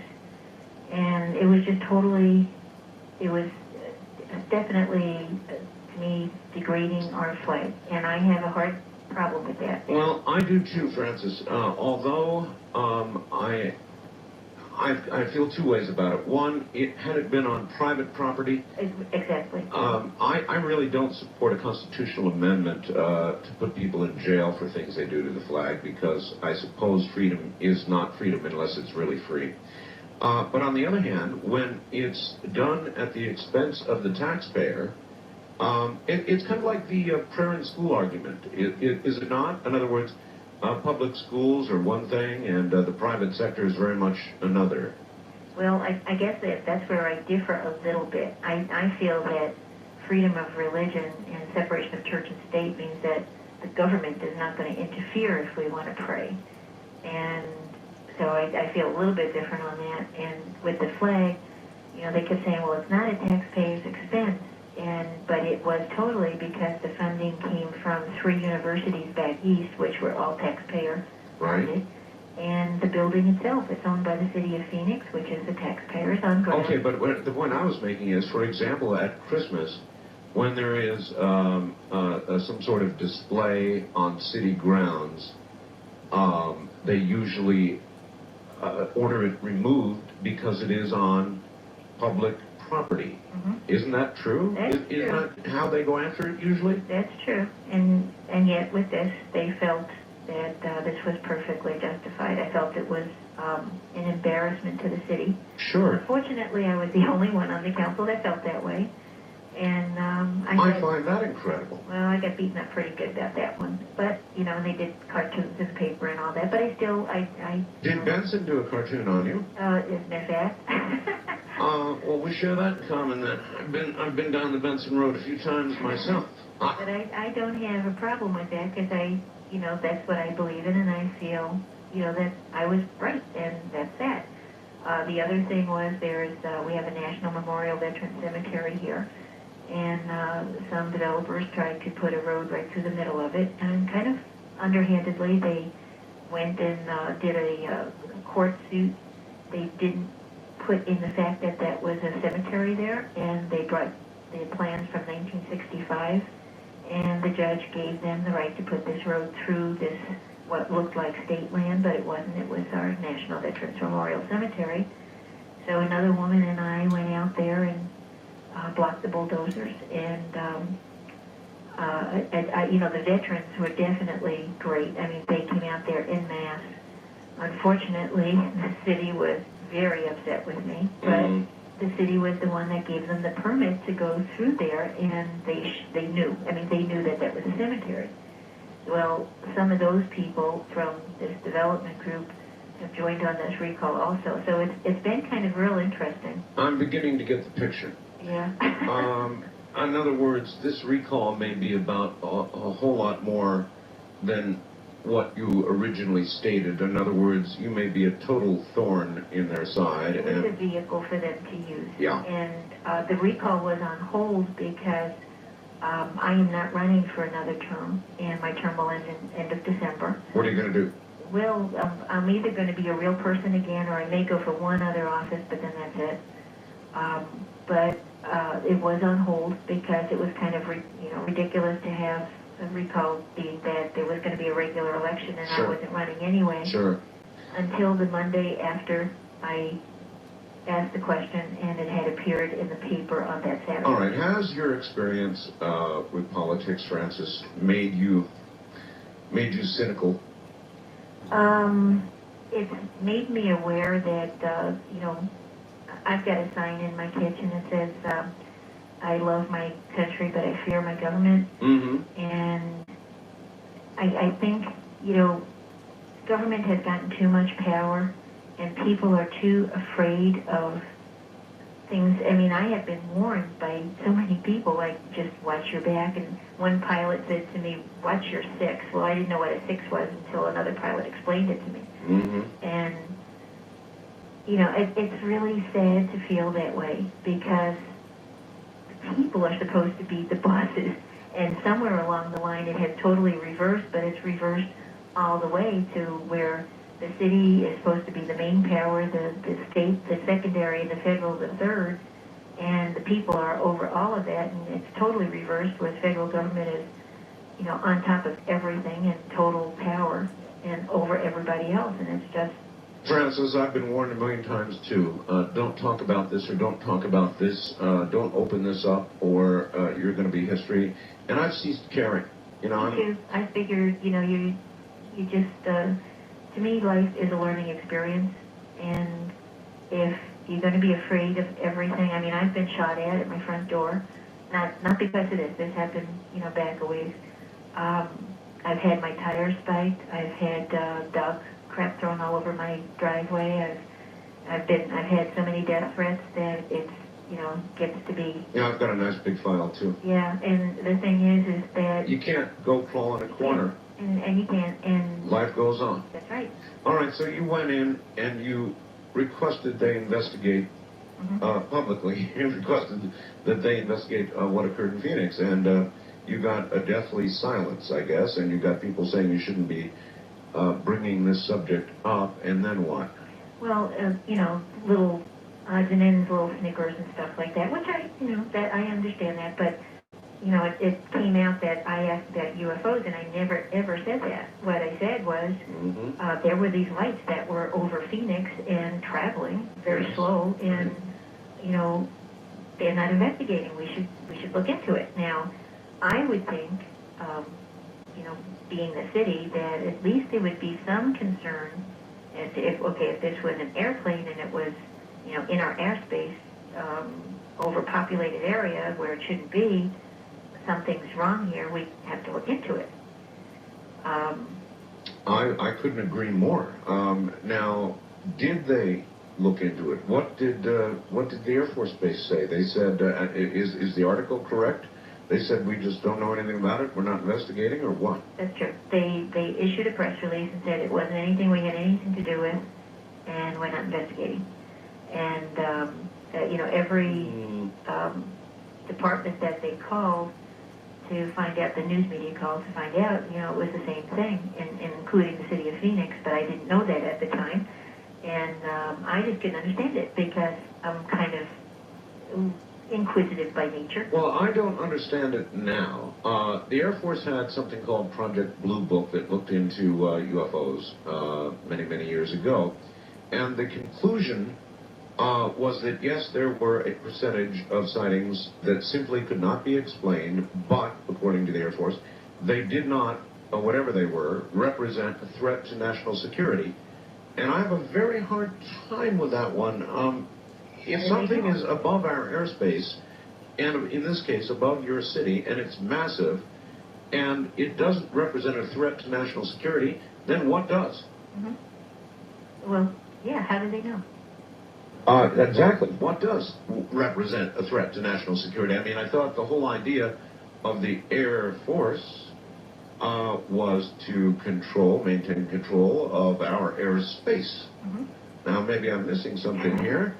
And what I may be missing is that this craft, or this whatever it was, might have been ours. It could have been.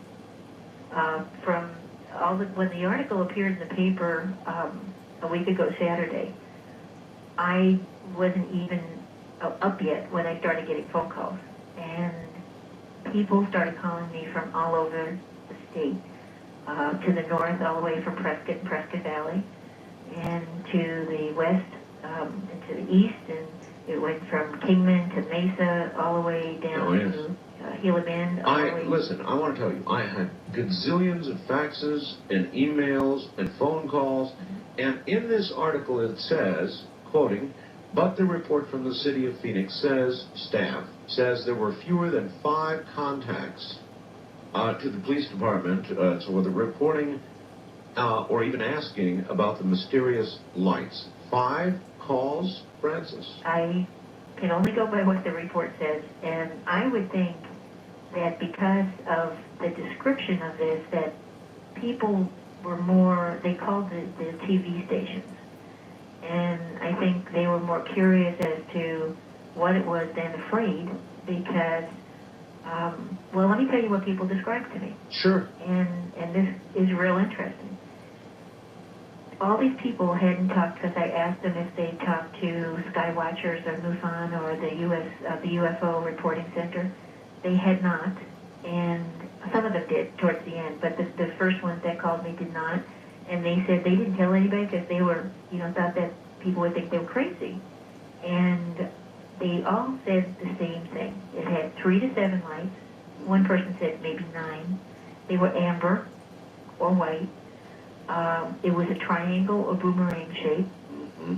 It was extremely enormous. They said somewhere the size of a football field up to 1 mile. It was at about 1,000 to 5,000 feet altitude.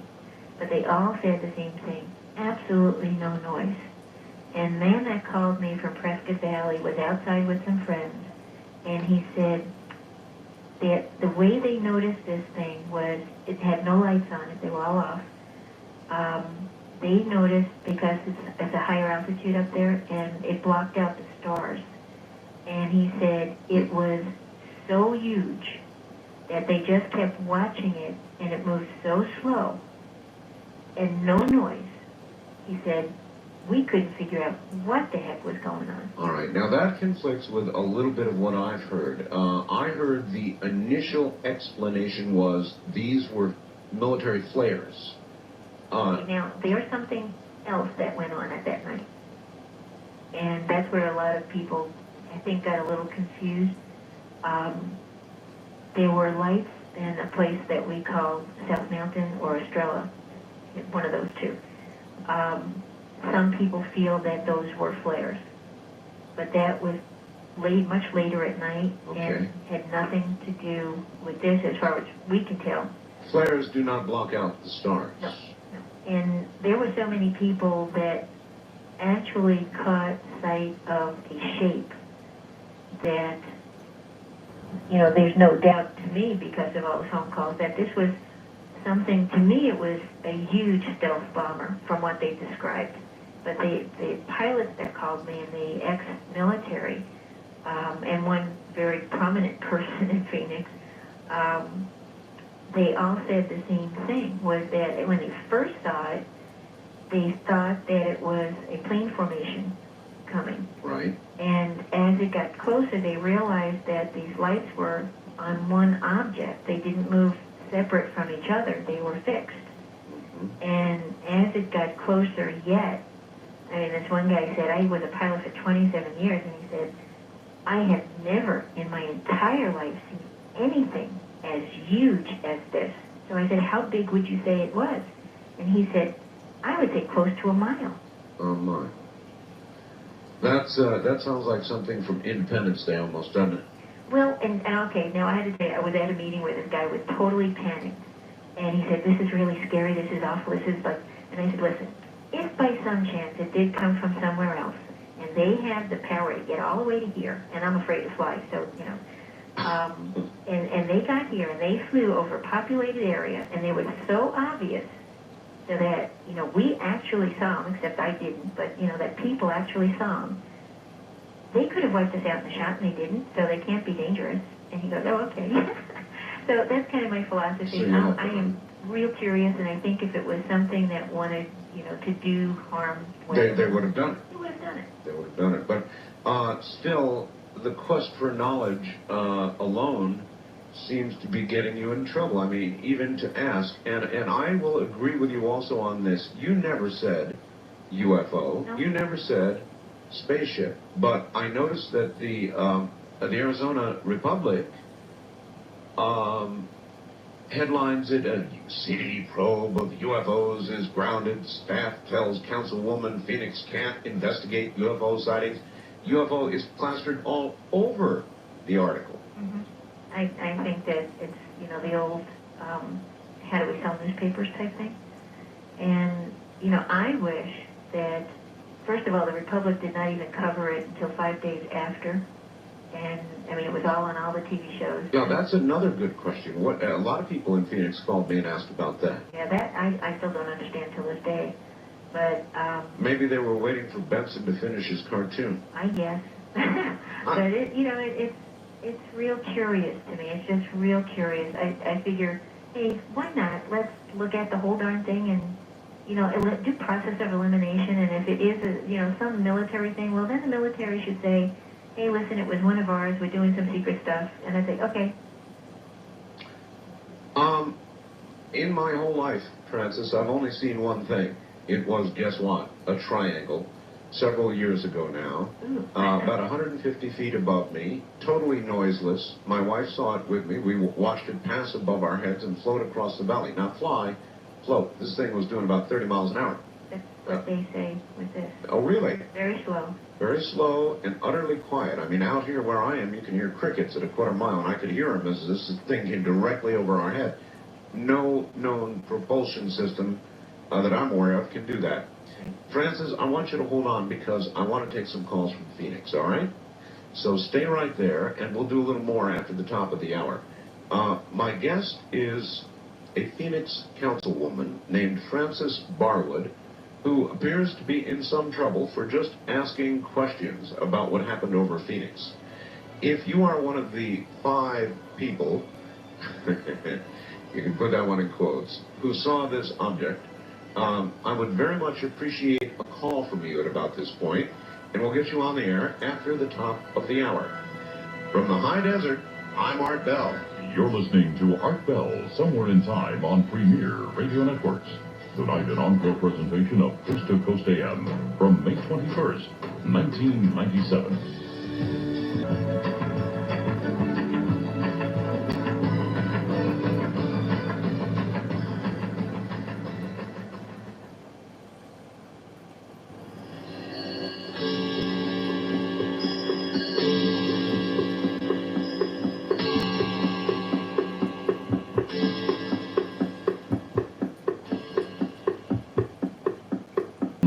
Presents Art Bell, Somewhere in Time. Tonight's program originally aired May 21st, 1997. My guest is Phoenix Councilwoman Frances Barwood.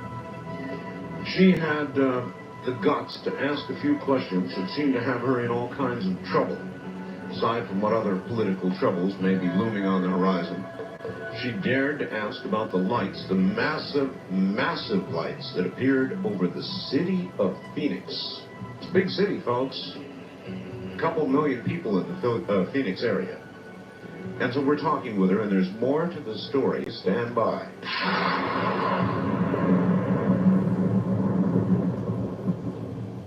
Once again, I've got the lines open specifically for Phoenix. If you saw the lights, if you know about the story, then we would encourage you to participate. We're going to be getting to the phones in just a moment. Now, once again, back to Frances Barwood, a council lady, councilwoman, I guess, for the city of Phoenix for at least a while longer, huh? Yeah, that's true.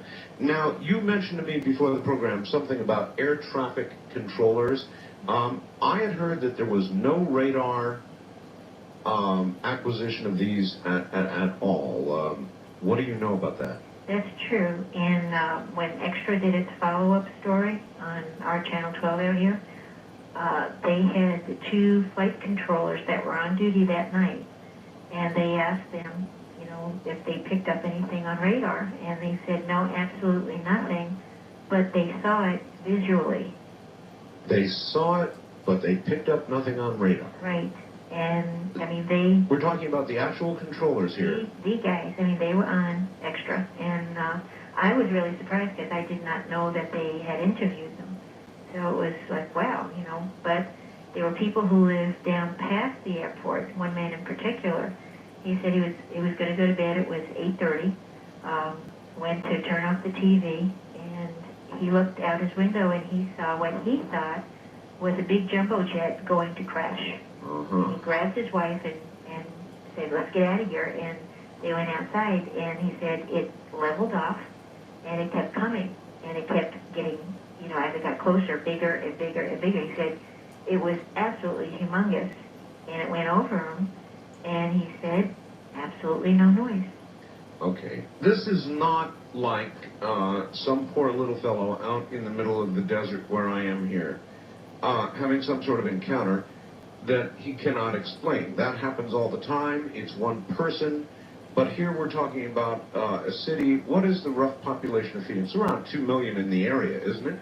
It's actually about 1.4. 1.4 million. The valley itself, which is the small city surrounding us, is a little over 2 million. There you are. So it was seen in that general area, wasn't it? In other words, it could have been seen if 2 million people had been out looking up at the sky. 2 million people could have seen it. Right. So we're not talking about some little trivial incident here, which surprises me with regard to their attitude.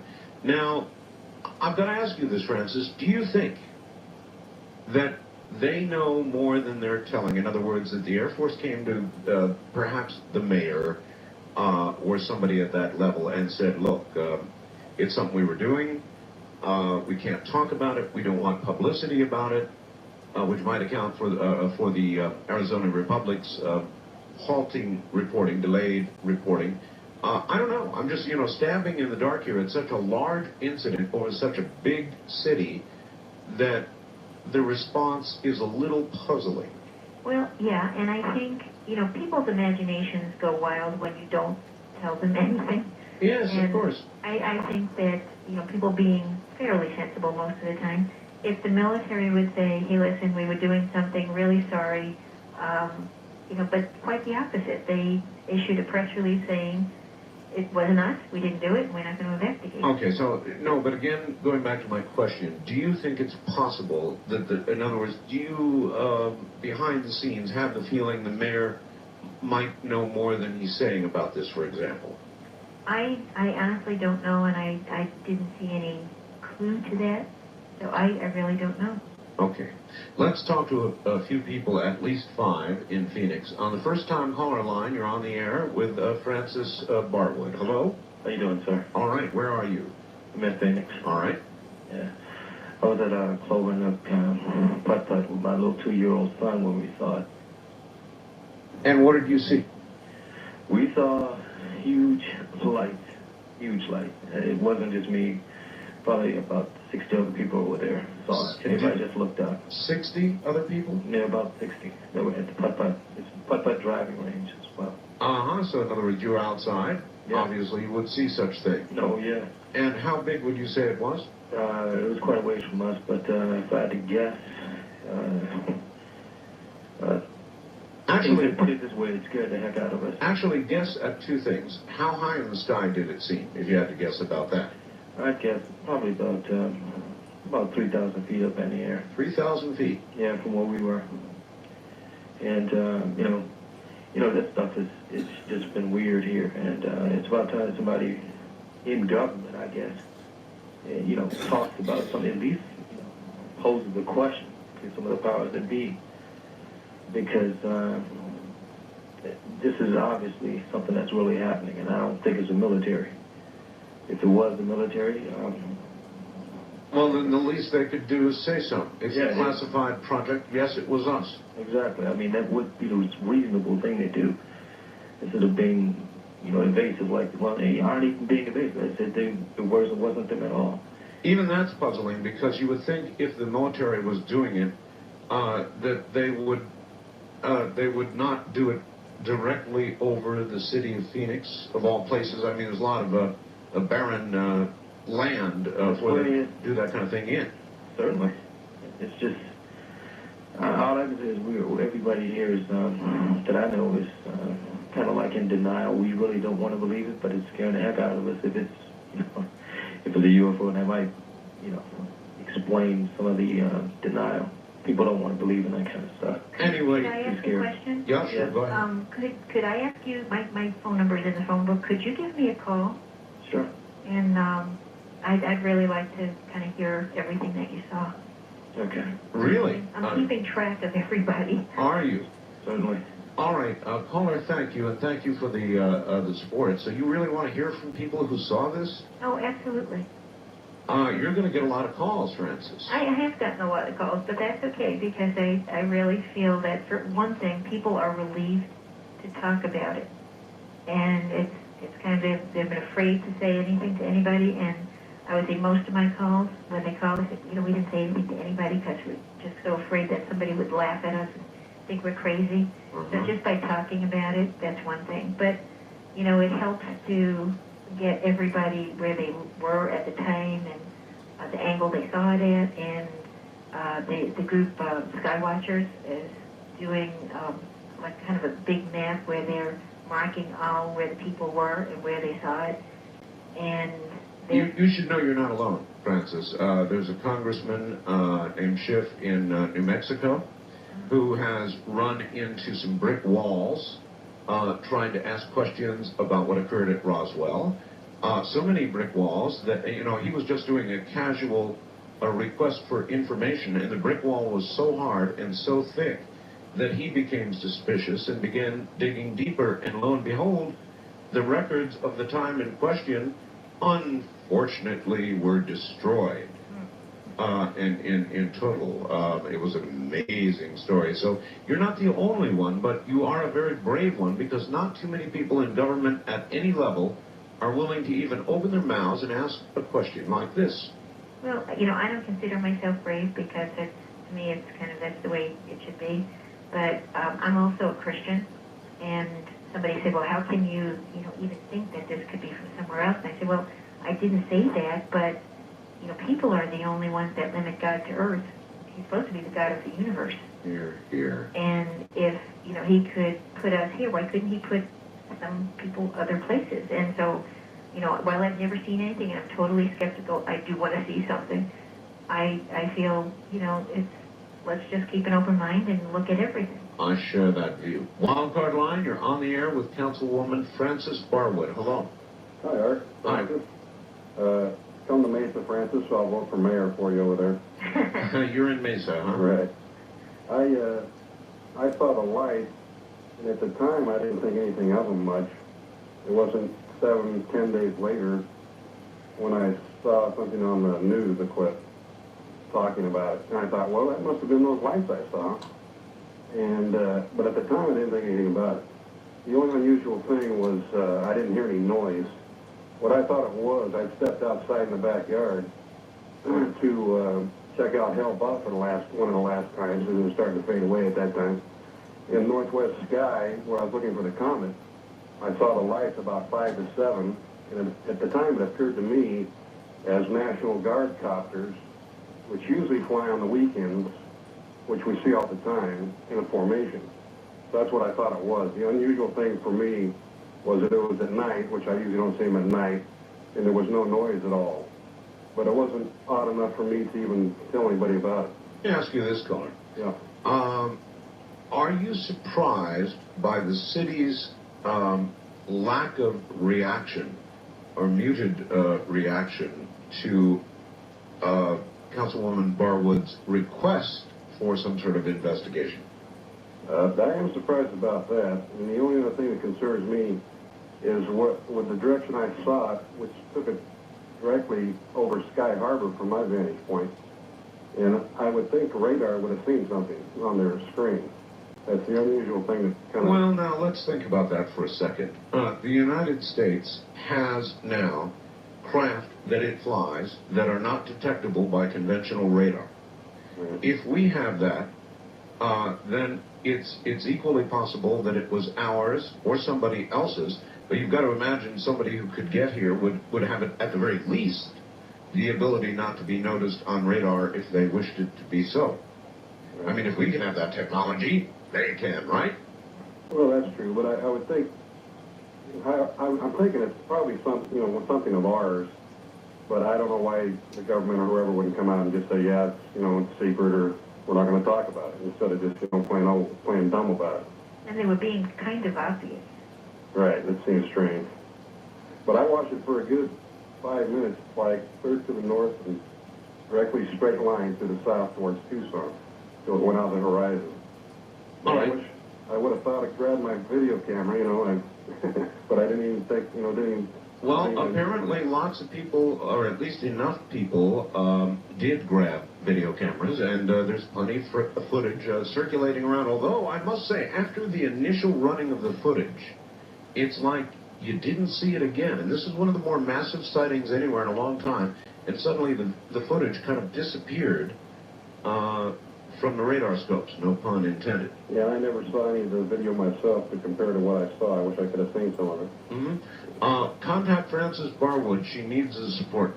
I'll do it. All right, thank you. Thank you very much. And you're actually in the phone book in Phoenix, Frances? Yes, I am. That's brave, too. West of the Rockies, you're on the air with Frances Barwood. Hello. Hi, Art. Hi. Francis. Hi there. I'm one of the guilty ones that hasn't reported what I saw yet. Where are you? I'm in Phoenix. In Phoenix, all All right. right, this is Scott in Phoenix. Yes, sir. Glendale, actually. I have a pretty dark neighborhood. I live in the Union Hills, 35th Avenue area, which Francis would be familiar with. Yes. Getting ready to watch a Suns game that night. Suns were doing better.